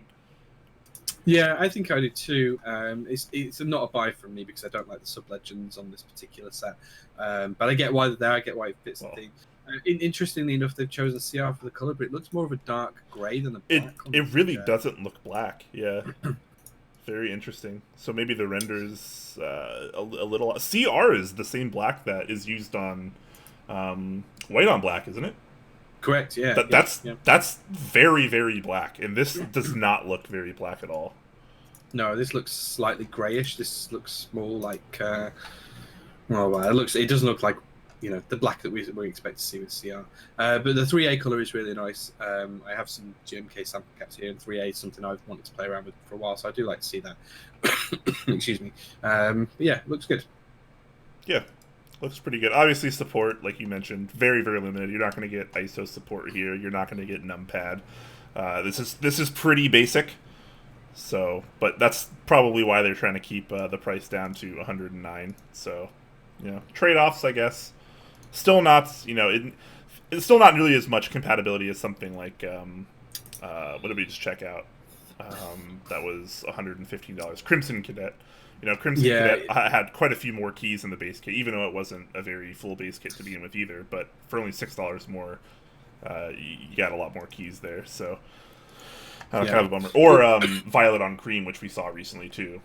Which was a great base kit. Yeah, $115 and great compatibility for that price. So kind of a bummer. Yeah. But this isn't really unexpected. Originative always has been kind of on the higher side when it comes to pricing for what you get. So a little bit of a bummer there, but hey, if you really like it, definitely an option. Absolutely. Okay, so now we've had a look at that extra interest check that we weren't going to cover today. Should we move over to our final topic on the new stock? Yes, we should. Some switches! So, why was it scaled so much? Holy crap. Sorry about that, guys. I had that page scaled higher than the rest of them for some reason. Anyway, I noticed that. I saw Instagram. Yeah. This is the interest check for the 8008 ink switches. So this is effectively a recolored ink switch, which is manufactured by Gateron, and this is going to be in the colorway of 8008, which was obviously the flagship set that ran over on Dixiemech last month. Very popular, sold a lot of sets. Really, really love it. I picked up a set myself because I absolutely love the colorway. And now we can get some switches to match that colorway if that's more your thing. And before we talk a little bit more about this, I want to ask you, Jay, is this the next big thing alongside key sets? Obviously, you had cables for a while, desk mats very popular, Rama novelties, etc., etc. Is key set themed switches the next hot topic? Maybe. I don't think it works for every set, if I'm honest. Like, excuse me, a really good example is the linear switches. They worked really well for something like Nautilus, and they really fit with that. These fit with 8008. I think the challenge is that people are going to want to change their keycap sets on their board. They're not just going to. They're going to. Most people are going to buy a board. They're going to put switches in it, and they're going to change their keycaps more often than they change any other aspect of the board. And for that, I can see it working with some sets like this one, the big sellers. But for other key sets, I can't see it working. For example, if you try to do it with 9009, I'm not sure people would buy them. It's only because this is so matched to a vivid and bright colorway that it would work.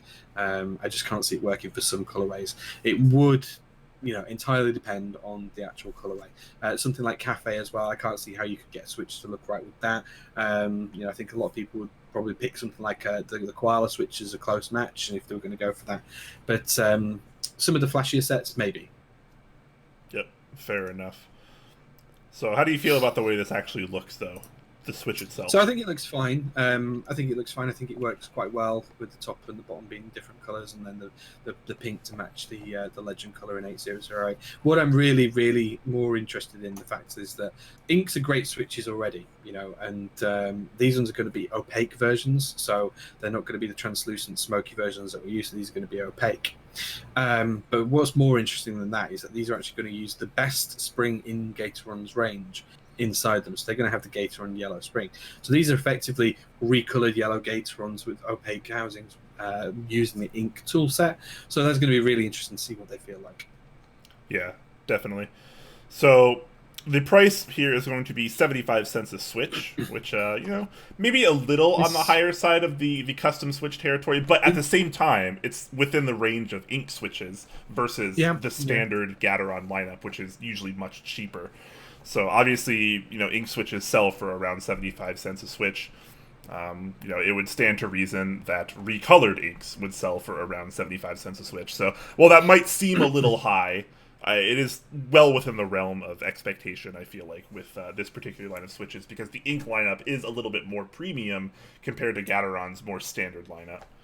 Correct. So do keep that in mind. Although this is the first time we've seen an opaque ink as well, so it'd be interesting to see how different that is. Yeah, but just in the most interesting thing I think about this interest check is actually the MOQ, because in the past you can get recolored Gateron switches for as low as 20,000 MOQ, which is pretty low. That sells very fast as long as the switch is relatively popularly colored.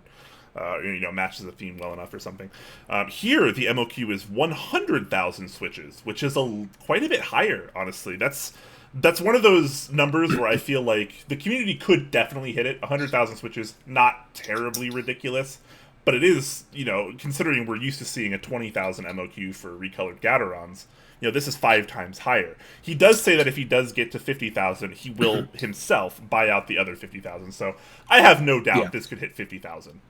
But if it was trying to hit 100,000 naturally, I feel like it'd struggle a little bit. Maybe. But I think that's the standard MOQ for ink switches. I mean, I'm happy to be proven wrong on that, but I think that's when Mike introduced the ink switches. That's the kind of numbers he was purchasing, I think. Yeah. So in terms of that, the standard ink switches, they sell out every time they go up on Mike's store, in the EU store as well. They go up, a day later, they're gone, So if Mike is buying them in that bulk and they're selling, then I can absolutely see these, reaching that MOQ. It's possible, yeah. Obviously the ink switch is a little bit more. I don't mean to make this sound like a bad thing for the 8008 inks, but the ink switch is a much more neutral colorway. Obviously, when you're buying an ink switch, you can kind of use it on whatever, because it's just a black stem with a a smoky, translucent black housing. Whereas this is a very particular color that is very vivid and very polarizing, and you're probably not going to use it in any scenario that you would use a normal ink switch in. This is going to be something very themed to your keyboard and or your key set. So I am very curious to see if this can hit naturally a 1,000 or 100,000 switch MOQ, and hopefully we can get like an update on that. I have no doubt this could hit 50k, but just for my personal curiosity, I want to see how close they can get naturally to 100k. Sure, that makes sense. All right, so yeah, we'll have to check in on this once it gets enough interest to run, if it does. And yeah, that's going to be good stuff. So that's going to wrap up our news doc for today. We're going to talk about our sponsors for just a couple moments. So while we're doing that, you guys can actually get your questions ready for our Q&A segment at the end of the show like we always do. So use the @TopClack tag so we can see the questions a lot easier, and we will get to them momentarily. All right. So starting us off this week, as usual, we have Zeal Generation over at zealpc.net/TopClack if you want to be super nice and use our affiliate link. He has, of course, his usual array of switches in stock, whether you want linear or tactile or silent variations thereof. He's got you covered, and currently right now, because there was actually a typo on his site last time we were there, or he extended it, I'm not sure which, he does still have the pre-order open for the Aqua Silent switches, which, again, I have some right here. Check out. In my hand, they feel awesome, but I haven't put them in a board yet, so haven't had time to fully test these yet, but that will happen very, very soon. But if you're a fan of the Silent switches or this particular colorway, this could be right up your alley for only $1 a switch. And yeah, that pre-order closes on the 25th, if I'm not mistaken. So you still have just a few days left to get on that. So yeah, again, use our affiliate link, zealpc.net/TopClack if you want to support us while you're buying from there. Helps us out a lot. It does. Okay. Jumping over now, we're going to jump over to the wonderful Mike's store. So this is novelkeys.xyz, we all know and love. So Mike's got the GMK Crimson Cadet group buy running at the moment, as well as Cat Milkshake is in its final days too. And if you are still looking for a key set that's in stock right now, GMK Eclipse does have some sets still available, so you can go and pick that up if that is more of your bag. In terms of other things that Mike's got going on in the store, there's a couple of new switches just to draw your attention to. The Yok Purple Trash Pandas, which are tactile, are in stock right now, so if you're interested in those, you can try and pick some of those up. I think Mike's sending some both to Brian and I to test out as well. And there's also the new TTC Gold V2s that are on there too. So Brian, you've had these for a while. I know you quite like the linears. I haven't tried them in a board as yet, so I'm looking forward to getting some of these in as well. But if you are interested in those guys, you can check those out too. And if you do want a small discount, you can use the code CLACKERS. That's CLACKERS. Clackers, all one word. That will get you a 5% discount on anything that's on the store that's not in group buy. Absolutely. Moving on. Next up, we have Impo Club over at Kono.store, where you can find a few different things going on right now, starting with the Cam Starry Night group buy, which I do have a little bit of a write-up if you guys are interested in my thoughts and impressions of both Cam and Starry Night over on topclack.com. You can check out the quick little article there. But Cam, obviously the uniform version of Cat, the profile I very, very, very much love. This is the glossy, flat uniform version of that, and it's pretty good. I definitely like it. And there's of course, the pre-order up on Indiegogo right now for the Keystone analog mechanical keyboard. You can still get in on that, even though the initial run is over. You can still get in on some of the extras. That's going to be a pretty awesome keyboard. Fingers crossed we get a prototype sample review unit of some sort. That'll be pretty awesome. And as usual, they have the Hex Gears collection too. So if you're in the market for something really entry level, maybe you are new to mechanical keyboards, you don't have any mechanical keyboards yet, or maybe you're super experienced and you're trying to get your friend or family member into mechanical keyboards. Hex Gears, a really, really good option. You get a lot of variety here and a lot of features for the price that you pay. So definitely check out that if that's something you're into. Yeah. Okay. Jumping over to KBDfans now, our Chinese friends way. So just first thing I want to call out here is that soon, which is pretty much in the next couple of hours, the KBD 67 Mark II keyboard kit is going to go for sale, so we'll be covering that on stream next week. Just to call out that this is a highly revised board, but still keeps some of the same stylistic choices. I won't go into too much detail because, as I say, we'll look at it. But it's been refined by AIO3. Now, this was my budget pick for 2018 for the keyboard of the year from a budget perspective, and it was really, really good when it was a bottom mount board. So interested to see what that looks like, and we'll take more of a look later next week at that one. So if you are interested in that, do take a look, guys, in a few hours. Additionally to that as well, there's also the Winmix Lava double shot PBT set. If you're looking for a PBT double shot set that's in stock right now to buy, that is available right now, and you can pick that up on the store. And if PBT keycaps aren't your thing, then 60 to 65% carrying cases are also available if you need to transport your boards around. Maybe you're going to take it to work, maybe you're going to take one to a meetup, something like that. Those are available. They're pretty sturdy. They're a great budget alternative to the TX style bags. So maybe you want to check those out too, guys. Yeah, absolutely. Last but not least, we have the wonderful Dixiemech over at dixiemech.com/talkclack. Again, that's an affiliate link. If you want to support us, definitely feel free to use that one. Right now, his flagship set for the month is GMK 9009, of course, and it is freaking awesome. Very, very low price. The base kit, only $100. You get a decent amount of compatibility for that, and there are lots of other kits available as well, depending on what kind of layouts you want. Very, very nice. Glad to see that back. Of course, it has desk mats and Rama silicone novelties as well, which is always pretty cool. Yeah. And of course, he always has apparel and desk mats and other things, various of that nature, which is awesome. So again, dixiemech.com/talkclack if you want to use the affiliate link and check that stuff out. Helps us out a lot. All right, let's get to the Q&A. Just before we do, I think it's time for another pirate joke, if you're down for it, Brian. Yes, always. Bring it on. So what did the ocean say to the pirate? I feel like I should be guessing this, but it's better if you just tell the punchline, honestly. Nothing, it just waved. All right. I'll give that one a 5 out of 10. A 5 out of 10? That's a 5 out of 10. Oh. The previous one was like an 8 out of 10. Okay. I've got a better one. This one needs a bit of you need to think about this one a little bit. How do you turn a pirate furious? How, Jay? You take away the P. Think about it for a second. All right. It took me a second. That's a better one, right? That's a pretty clever pun. Yeah.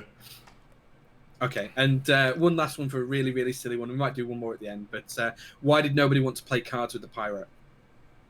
Why? Because he was standing on the deck. Oh, all right, that's like a 9 out of 10 cringe. Perfect.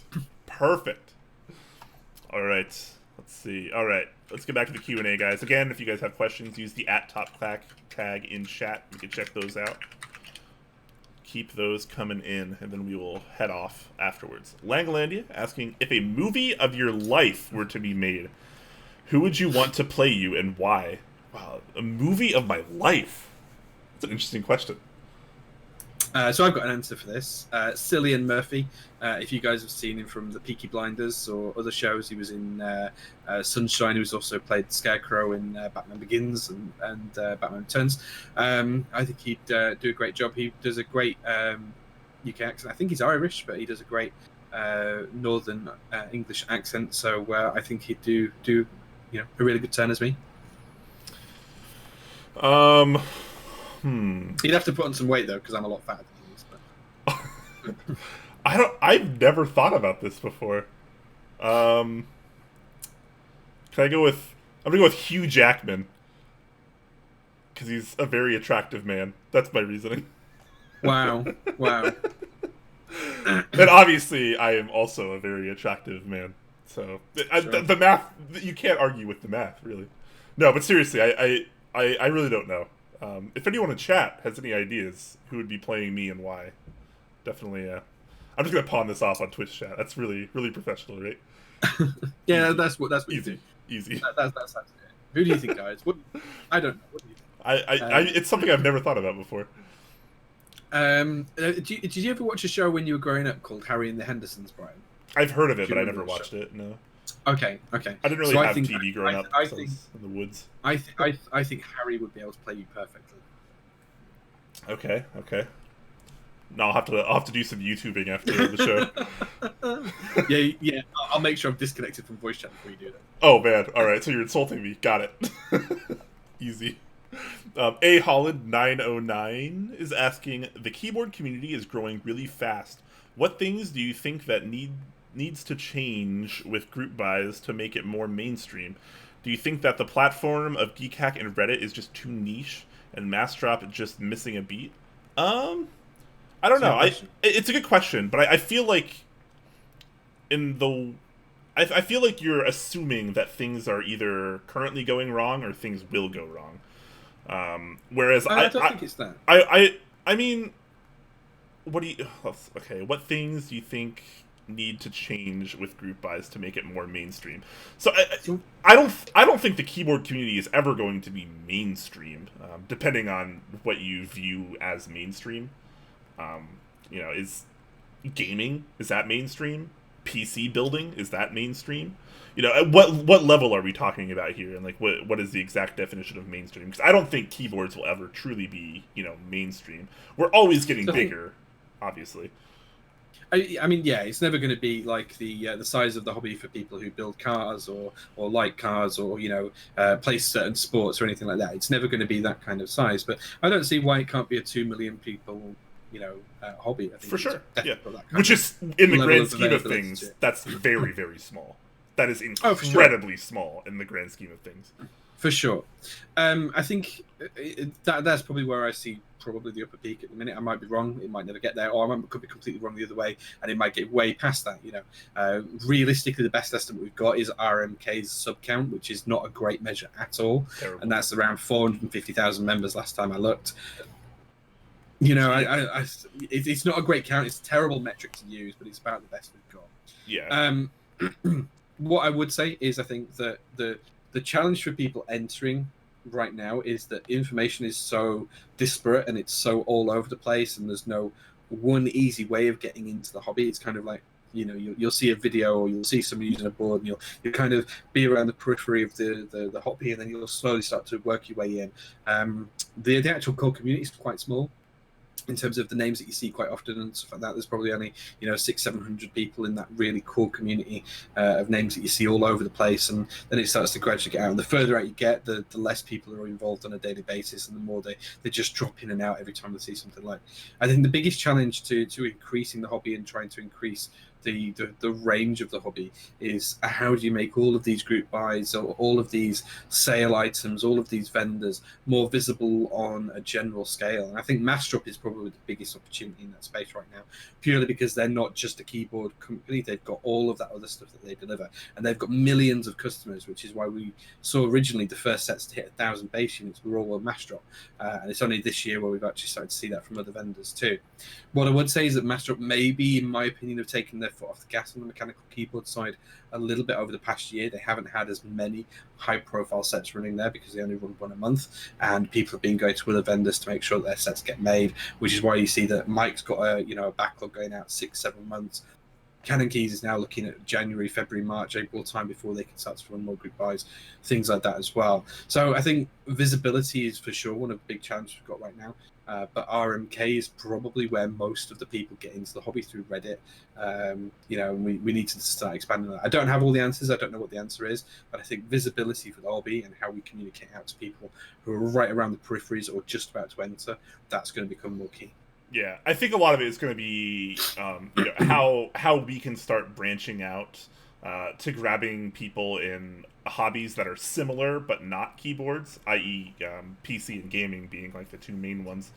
When we recently had an article written by The Verge, who obviously a very, very popular news-based company, wrote an article, and we saw a pretty serious influx of people in the hobby after that article happened, and they did a pretty good article on it actually about custom mechanical keyboards and the hobby as a whole.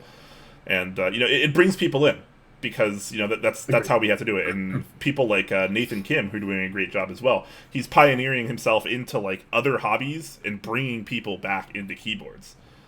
throughout a lot of other Twitch channels based on like even things like music and music and game streamers and stuff. He's bringing these people in, building keyboards for him or whatever, and now they're on some level they're kind of invested in the hobby, and they tell their audience or whatever, and then you get people coming from those outlets as well. So obviously I think Reddit helps a lot. Again, it's a bad metric for determining the size of the community, but Reddit is just one of those things where if our community gets big enough, other people that aren't in the keyboard hobby, they see it just scrolling through Reddit.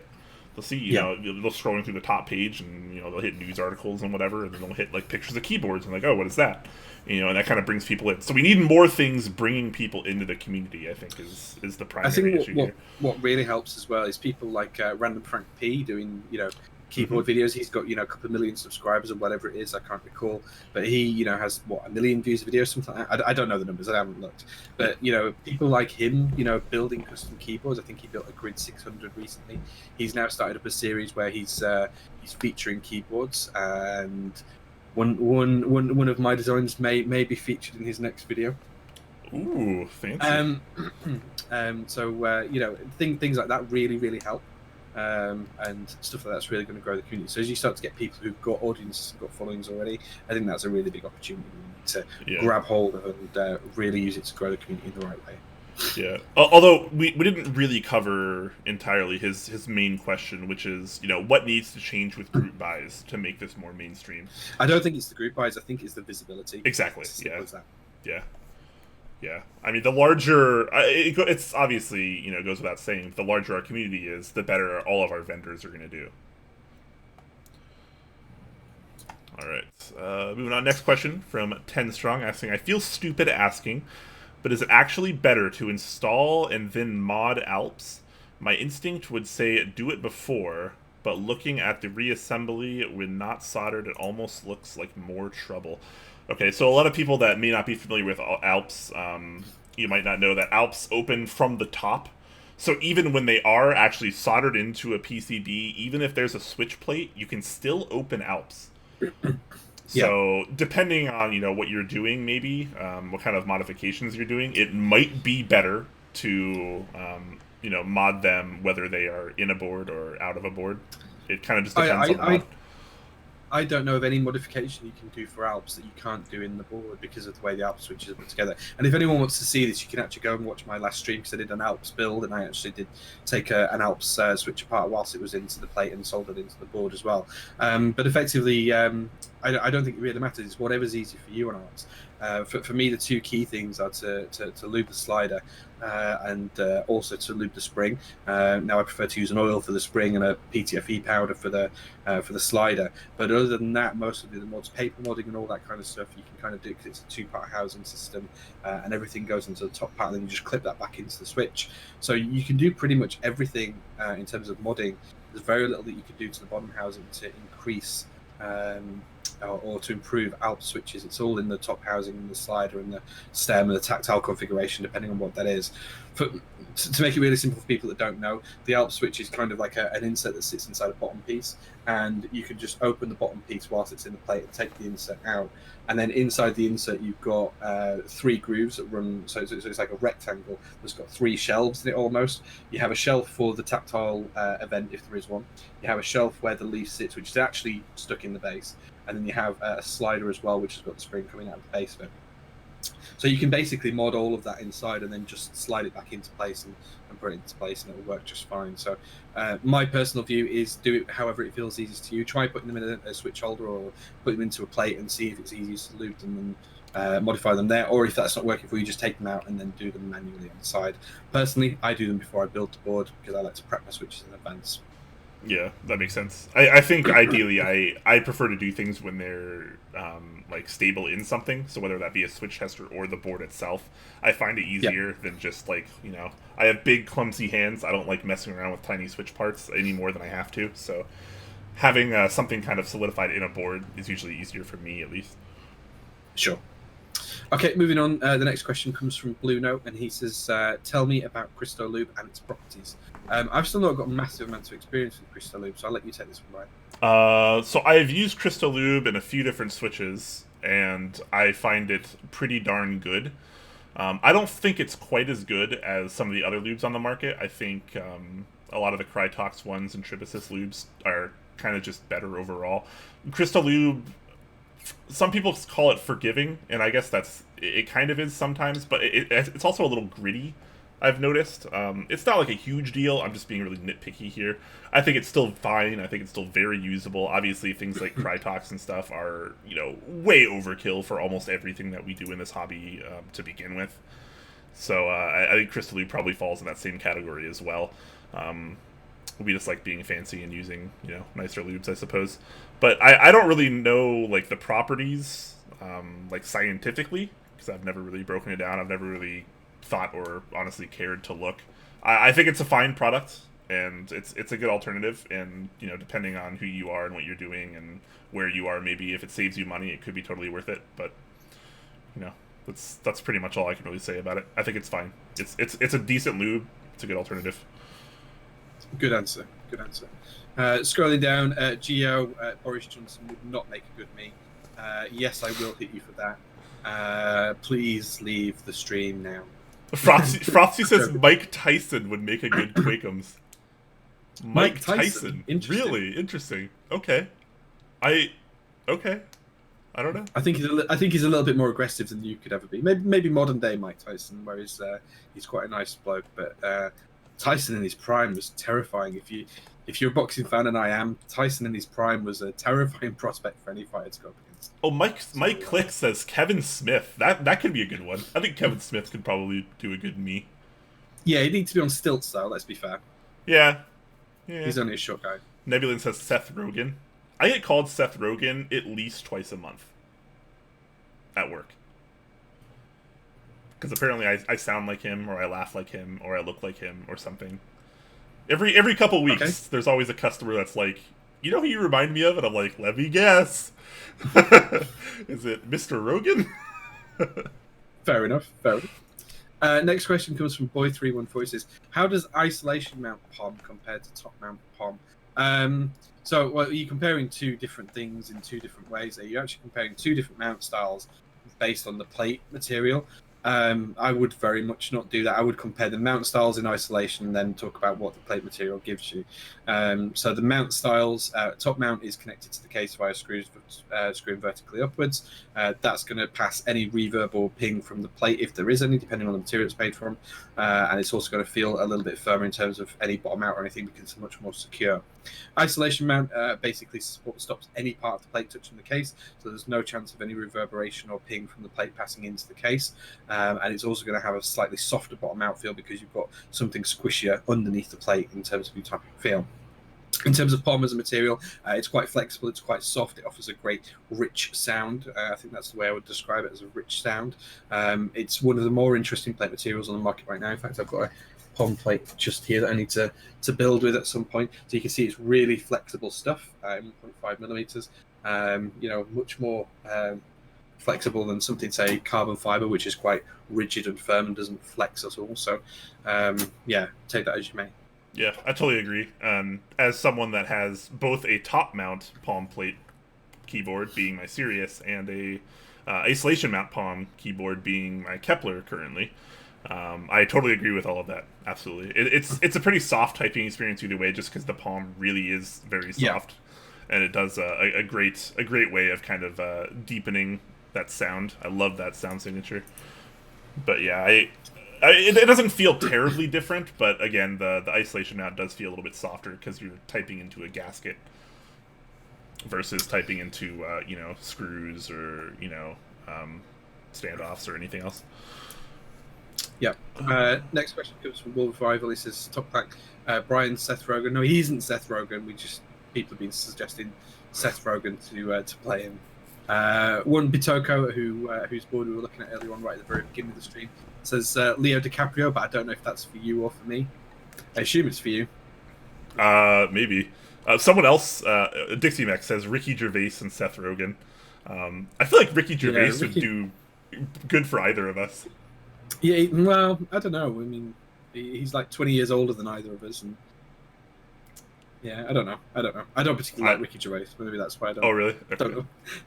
Fair enough. Yeah, maybe that's why I don't want to associate with that one, but that's fine. Alright.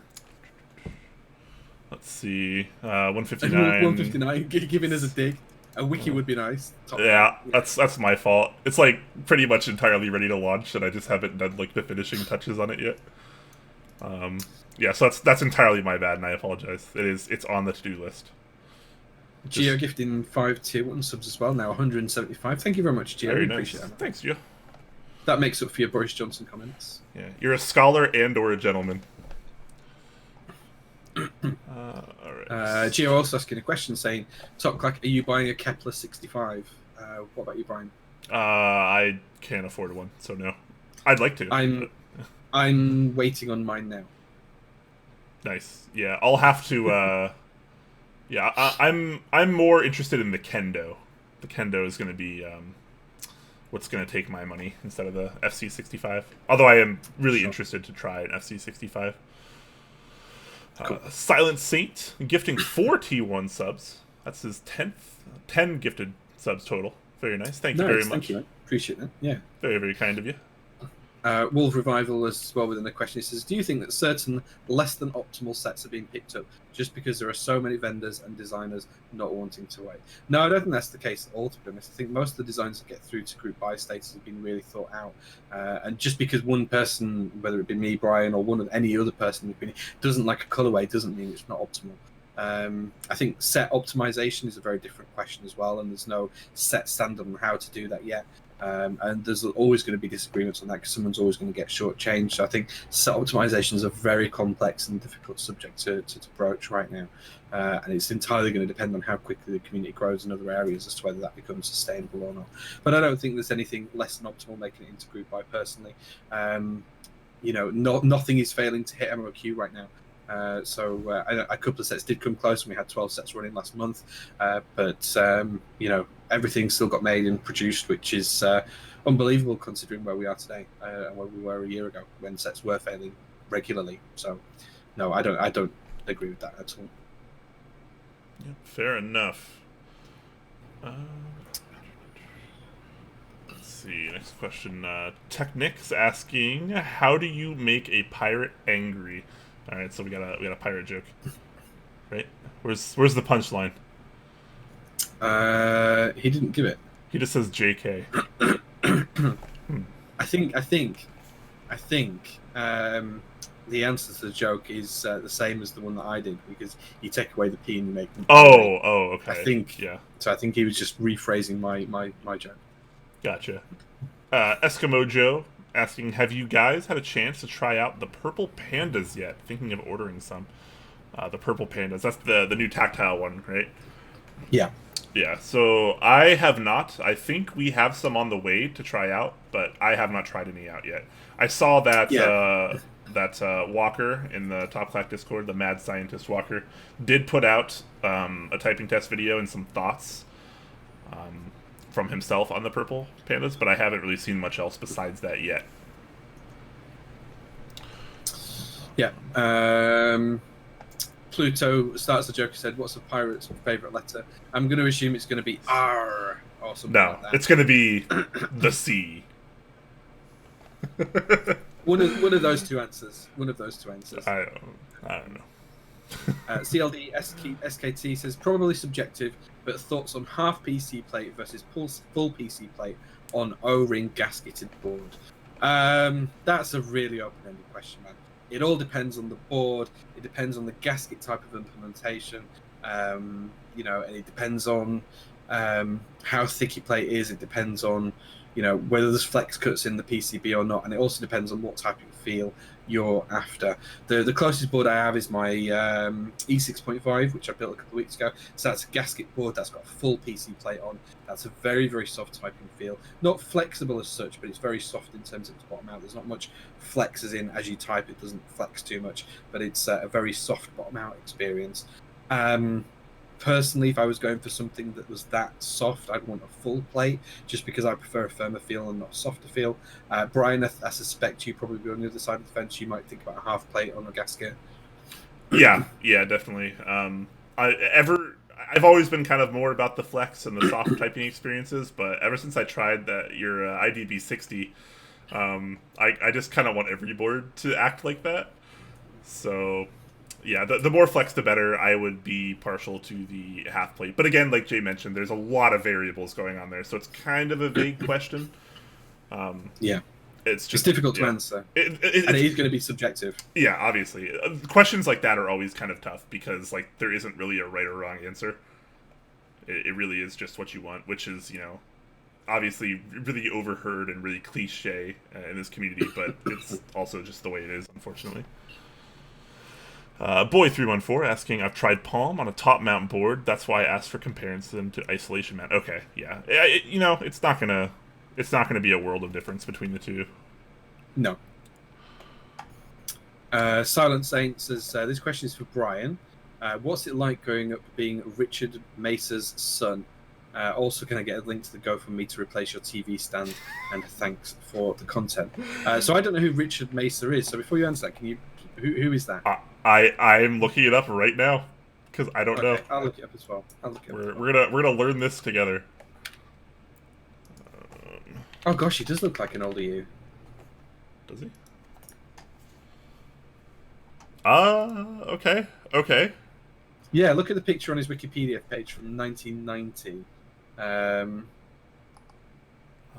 right, let me open the wiki first. Okay. I can kind of see it. I can kind of see it. So the president of the Screen Actors Guild. 24th president of the Screen Actors Guild, currently in office. Okay, yeah, I have no idea. I've never heard this name before or seen this man, but he does look pretty similar to me. Yeah, I'm just looking through, see if I've seen him. Oh, I might have seen him in The Good Wife because my wife maybe watched that. Yeah, I don't think I've seen him in anything else. But yeah, I get the reference. It looks just a little bit like him. Yeah. As well as the GoFundMe to replace my TV stand. What do you not like about my TV stand here? This is value. The storage containers that I'm also using as a stand for a TV. That's multitasking at its finest. I don't know what you're talking about. I think your definition of value is very different to mine, Brian. I've always been poor, Jay. I live paycheck to paycheck, always have, and sometimes you gotta do shit like this. So fair enough. Yeah, I eventually it'll change. I don't know. The more subscribers that we have, the more bits that get donated. It all can potentially go to a nicer background. I do want to kind of redo like a lot of my background stuff because obviously it's not as beautiful as Jay's, but I'm also moving in a couple months, so mine's messy as hell at the minute. There's just rubbish everywhere. So yeah. I need to tidy up. Sometimes you just gotta do what you gotta do. It is what it is. Existentially Yours asking, just got here and sorry if you've covered it. How do you feel about the Iron 165 sound tests and prototype pictures? I have not seen the protos or the sound tests yet. I have, and I'm really excited for it. I'm still hoping that I get in for an FE board and that I can afford it at the time. I think they've just announced the actual group buy and price running, and I think it's going to run with Canon keys, so with UPAS. So definitely interested to see that. But either way, I want to pick up one of the boards, even if I don't get an FE. I want to get an SE. So yeah, I'm really excited for that, and I'm hoping that Baron and Voxkey look kindly enough and send me one to build for them. So we'll see how that goes. Nice. Yeah, that'd be awesome. I think it's a really, really nice looking board. I'm pretty excited for it as well. Yeah. Langlanda asking, specifically Jay, how stoked are you for Brexit? What is with the political questions? Boris Johnson, Brexit. I don't want to leave the EU, if I'm honest, and it's very depressing being in this country right now because the politics isn't great, and whatever's happening, then we need to make a decision soon. So yeah, and that's about as far as I'm going to go on it. Fair enough. Frisco Melt asking, what plate material do you like most for the sound of Holy Pandas? This. Is that carbon fiber? Yep. Okay. I've used a lot of Holy Pandas, but I like them most on the firm plates, actually. I don't like Holy Pandas on a softer plate. I actually have my board right now is Holy Pandas, and this is using a steel plate. And this is probably the one instance where I prefer a firmer typing experience versus a softer one. I think the Holy Pandas really do benefit the most from having that firm resistance from something like steel, maybe carbon fiber. Brass would be okay as well. Holy Pandas are just too snappy a switch, I feel like, to have too much flex in a plate and or PCB, personally. But again, that's my opinion. That's like my opinion, man. My opinion, man. Yeah. Okay, you're gonna have to solo for a minute, Brian, because I'm entering the Poison Summer ETF giveaway. Yeah. Fair enough. All right. Next question is by Wolf Rival, asking: there has been some disagreement which get heated. Do you believe too many have the points of views are aggressive when people have different opinions? I'm gonna be totally honest with you, man. I think you need to reformat that and fix the grammatical errors, because I can't even understand that question, if I'm being honest. There has been some disagreement which gets heated. Do you believe too many have points of view and aggressive when people have different opinions? I think what he's saying is that when things get heated, too many people have different viewpoints. I don't think there's anything wrong with fair discussion. Open discussion should be absolutely encouraged, and I don't care if people have got different opinions. I think different opinions is what makes this community great. People like different things. People want to talk about different things. Having difference of opinions is what drives great discussion, and that's what forums and Discord servers and everything else are all about. Great discussion, and that's why we like to get into those conversations. You don't have to agree with other people. Brian doesn't like the same things I like. I don't like the same things Brian likes. We would disagree on what makes a perfect keyboard, for example, but we both know what would make the perfect keyboard for us, and we like to talk about that. So I don't think that people having a difference of opinion is a bad thing. I think it's a great thing. I think people falling out and getting overly heated, I think that's an emotional thing, and that should be held in check, and people should be able to see when they're getting into that kind of frame of mind and maybe take a step back. But I don't think there's anything wrong with discussing it. Yeah, it's really just kind of how you approach the conversation, because obviously you don't need to like the same things. Like Jay and I, we have very different not only experiences but preferences on what we like in the hobby. But guess what? Like, we're still friends, and we can still have civil discussions about it. But if I'm being honest, a lot of people can't. A lot of people, they get maybe too defensive. Maybe they're too stubborn. They're looking for drama. They're just looking for a fight. That's always going to be present in pretty much every community. Ours is no exception. So it's just, it's a basis of how constructive can the conversation actually be. And if it's just two people arguing, and neither is trying to understand each other, then it's a pointless conversation to begin with. So aggressive is kind of a weird way to approach it, but at the same time, you could argue that a specific level of passion could constitute as aggressive behavior. But I think as long as you can keep the conversation civil, you bring up good points, you have constructive discussion, that's what matters. But just yelling at each other is obviously never going to do much of anything. And that actually gives something I really want to say on this. If you have an opinion, you should be able to back that opinion up. You shouldn't have an opinion just because someone else has that view. Your opinion should be your own, and if you have an opinion and you don't have a rationale or a reason or a why you have that opinion, you can't answer that question, then I'd question yourself, is that really your opinion, or is that just something you've learned and picked up from somewhere else? Yeah. We should be really challenging ourselves on these sorts of things, but it's a good question. So it's a very good question, definitely. All right. Langladia apologizes to you because he's trolling, but he does love you. Okay. El Pepe asking, assuming you covered it already, what's up with the Yacht Purple Trash Pandas? The stem is tactile? Yes, so that is the tactile version. Neither of us have them yet. I think we have some on the way, so I'll have to confirm that. But yes, so once we try them, we can have opinions and let you guys know. But again, I just like this ties into the last question. Like, we don't want to ever like surmise or take other people's word for it necessarily, because experience is a huge part of this hobby. Like, if you don't know what you like and you don't know how you feel about something, like, there's little point in listening to other people. You can only get so far that way, You gotta try things for yourself as often as you can. Yep, I agree. Yep. All right, last question before we head off. Just this last one. List of options asking, what group buys have you Wait, what? Is that a word? What group buys have skeezed you out, and what should be looked out for by newcomers to group buys? Okay, I'm assuming ski. I'm not familiar with the word skis. I'm assuming that means kind of like sketched, maybe. Sketched you out. Yeah, it's a negative connotation. Okay. I think in terms of personal experience, the only ones I've really had a bad experience with are the Doro 67 group buy, because the board arrived and it was not in the condition or the parts I expected. I paid for a certain base. I paid for a brass PVD covered base, and that should have been like a golden color. When it arrived, it was silver in color, and it was badly scratched. It was badly damaged. It was covered in watermarks as well. No amount of polishing or cleaning could fix it up, and I had to sandblast it in my garage with my personal sandblasting machine just to make it usable. So I was really disappointed in that, as just the QC on the board wasn't great. There's loads of problems with the PCBs as well. So that was one. The only other one I've been involved with, which disappointed me, is the original Hyperfuse GMK Round 1. I'm still waiting on a couple of keys for that.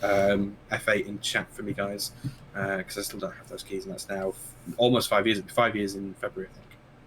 Yeah, that's pretty brutal. I don't really know if any that I've been a part of have skeezed me out. I was in, obviously, the Noxury X60 group buy, and that had, I do like the board, and that's the board I'm actually using right now, but you know, that group buy did have a lot of issues, you know, both in manufacturing and communication, but I still wound up loving the board. I'm also in the Southpaw full-size group buy right now, and like the X60 group buy, that is already over a year now. I think we're at 14 or 15 months now. So, you know, still waiting on that one. The problem with group buys is there's never really a guarantee. And, you know, most group buy runners and vendors alike have, you know, a disclaimer that it is a group buy, and that's kind of just how our community works. You never know what's going to happen, because you're putting money into something that isn't like existing yet. It's not there. It has to be made. If the manufacturer messes up, or, you know, misquotes a timeline or whatever, people aren't going to care about, you know, what's happened on the manufacturing level. They're going to talk to the group buy runner or the vendor. And that's kind of the problem with group buys, or one of the problems with the group buys is, like, let's say, you know, Mike of Novelties is like, here, I'm going to run this keyboard or whatever, and, you know, it's going to be ready in this time, and here's all the specs. If the manufacturer doesn't live up to that, Novelties takes all the flack for it, not the manufacturer. For sure. Yeah. And it's really unfortunate, because, you know, oftentimes, I've again, preface by saying I've never ran a group buy myself, so I'm not an expert at it, but, you know, I do know a lot of people that run group buys, and it's unfortunate at times that the manufacturer can mess up, and they often do. Parts have to be remade, their timelines are way off, and, you know, I feel bad for a lot of vendors that have to go through the backlash that they get for it, because of something that was ultimately out of their control. You know, after they pay all the money for it, or they pay, you know, half it before and half it after, or whatever the you know, the schedule is up or whatever. But, like, they pay for it, they front the money for it, or, you know, the group buy participants front the money for it. Then everything's kind of out of all of our hands. It's up to the manufacturer, and hopefully things come out well. And if they don't, then But, like, I feel like you should never assume that every group buy is going to be 100% perfect, because most of them aren't. And it's kind of a bummer, but that's, you know, where our community is right now. We don't have the kind of, you know, we don't have enough people in the community to get enough pull to actually have, like, you know, constant top quality manufacturing at a very consistent level. We kind of we're kind of just, you know, subject to these manufacturers. Yeah, it's small MOQs and, you know, small production runs. Anything less than 10,000 units in manufacturing is really a small run. So considering that most boards are made in 10, 15, 20, 25, you know, 50, 100 boards, it's not great numbers, and it does make it hard to hit all of those points that Brian mentioned. I do have a few more points I want to make, but I'm going to lose my voice to talk about it. So maybe ask me that question next week again, guys. Yeah. Okay. Just jumping down, Vomindoran says, Jay is still in for Illumina LE. Yes, Tez still owes me Illumina LE, and something else as well. I can't remember. So, yeah. Yeah. Will Revival, do you believe that regular group buy updates should would placate buyers, even if it's just no update. Yeah, so I think it would be, think about in your professional lives, if you had superiors that you needed to give a report to and a status update, even if nothing had changed week on week, would you get away with not saying that? No, you would have to provide an update. My personal view and the way I run my group buys is that I will give an update every week without fail, even if it's the case of just saying for 2 seconds, sorry guys, nothing's changed this week, we're still on the same status as last week. Next update next week, hopefully this will change by then. It takes 2 seconds. I will still do that, absolutely. Yeah. That's what I would like people to say. Yeah, people, I mean, if you took a poll, you'd probably see that people in this community care more about communication than what's actually going on with the product. Like, if the product's delayed, people are like, okay, cool, like, I'm used to that. But, like, you have to have that communication. If it's delayed and the group buy runner or vendor doesn't say anything, then everyone's like, well, what's going on here? Something's obviously wrong. And, there have been other mentalities looked at it as well. I know a lot of group buy runners, maybe not so much anymore, but it used to be the case where, like, if there wasn't an update, they wouldn't give an update until there was one, no matter how much people complained. And it's like, well, nothing's changing. We're still on schedule, and people should just realize that. And yeah, maybe that's one way to look at it, but it's maybe not fair. I mean, especially because nowadays it's like how easy it is to just be like, okay, everything's moving along nominally. I'm still here. Manufacturers still manufacturing things. Hope you guys are doing well. That's it. Yeah, I think just, even if it's a weekly, monthly, fortnightly, whatever it is, as long as you have a promise and you say, I will update at this point every time, that time frame comes around, irrespective of whether there's an update or not. I think that goes a long way to building trust and, support with your community. I think not giving an update on any part of the group buy just because nothing has changed, I think that's a false economy in my head. Yeah, and I totally agree. I mean, you're gonna put the money in. Obviously, you want some semblance of communication. You don't want people just ghosting on you, because then it starts to become a little indicative of like, this guy just took my money. Is he just like leaving the community now? Like, this is getting a little scary. You want that constant communication. And the other thing I would put to this as well is people say that there's two camps in this. People who want updates really frequently or a set schedule, and people who think there's no point in giving me an update until there's something to update me on.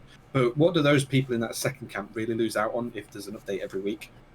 It doesn't affect them in any way negatively. They've got to learn the latest status, which nothing's changed. That is a status. That's an update. Nothing's changed, guys. We're still on track. Yeah. 2 sentences. Yeah. And it takes 5 seconds, 10 seconds, or whatever. It's not a huge time sink to do this, and it builds so much trust with your customers for such a minimal effort. Yeah, it would save the vendors getting 25 emails a week saying, "What's the status on this?" just because they're doing that. I think if you ask Dixie, Mike, anyone, they probably get some emails a day saying, what's the status update on this, and where's that, I bought this such and such a time ago, nothing's been happening, but that's why they put updates out every week or month or whatever their timeline is. I think if you ask the vendors that don't put any updates out, they probably have a magnitude greater of those conversations with people that they either respond to individually and give them the update, or that they don't reply to, which is even worse. So just putting one update out in a public place for everyone to read is, significantly less work than it is replying to every time you get an email message saying, what's the status on this? What's the status on that? Yeah. All right. Should we continue, or should we call it there? I'm going to call it there because I'm losing my voice and I'm dying. I figured. I wasn't expecting us to go over 2 hours here, and we already have, even though we had 10 or like 11 topics on our news doc. But sometimes it is just the way it is. We get caught up in things. But yeah, if you have more questions, you can either save them for next week, or you can join the Discord, obviously, link below. You can ask us questions there if need be. We're often around. So, cool. Yep. All right, guys. So thank you all so much for watching this week. Hopefully you guys enjoyed it as much as we did. Thank you all to all the people that have subscribed today and donated bits. Obviously, it is September. So your personal subs are half off if you want to sub. Get you some benefits in the Discord server linked below. And you can hang out with us there, obviously. And also link below the YouTube channel. You can subscribe to our YouTube channel there, as well as other various outlets. And tomorrow. tomorrow. Yeah, I was gonna say build streams. Yeah. Build streams. Yeah, I'm going to be working on the Honeyboard 60 here. I'll be building that up tomorrow with a hot swap PCB. I'll probably try at least 2 or 3 different kinds of switches and maybe a couple different kinds of caps as well. We can try to get some sound comparisons going on. That'll be pretty fun. Yep, and I've got a build on Sunday night. I'll be building my personal Space 65 board on Sunday, so I'm really interested to complete that. And the week after, when the gaskets and the PCBs have turned up, so a week on Sunday, I will be building the JO2, which I'm really excited about. This has turned up this week. The prototype's here. It's absolutely fantastic quality, so I will show that off on Sunday in a bit more detail, but the actual build will take place a week later because it's still we need to wait for some parts to arrive. So this week it'll be my Space 65, which was cancelled due to technical difficulties a couple of weeks ago. Nice, yeah. And the Honeyboard 60 build stream from me tomorrow will be probably either 5 p.m. Pacific or 6 p.m. Pacific. It's going to be one of those two. It'll be mentioned in the announcements channel of our official Discord, link below, well before I go live. So if you guys want updates, there they will be. There they be! You're not gonna give us one pirate accent before we head off, Jay? Just once. It will kill my throat if I do. It's worth it for worth it for the viewers. Okay. I've got a joke that incorporates one. So one final joke, pirate joke for Pirate Day. How do pirates know they exist? How, Jay? They think, therefore they are. All right, that's good. We'll let you off with that one. No big deal. All right, guys. Hopefully you guys enjoy the rest of your days, nights, mornings, whatever time zone you're in. And check out my build stream tomorrow, the Honeyboard 60. Then, of course, check out Jay on Sunday. And, check us out next week, Thursday. Same time, same place for the main show. Good stuff, guys. Enjoy the rest of your day. See you later, guys. Thanks for joining.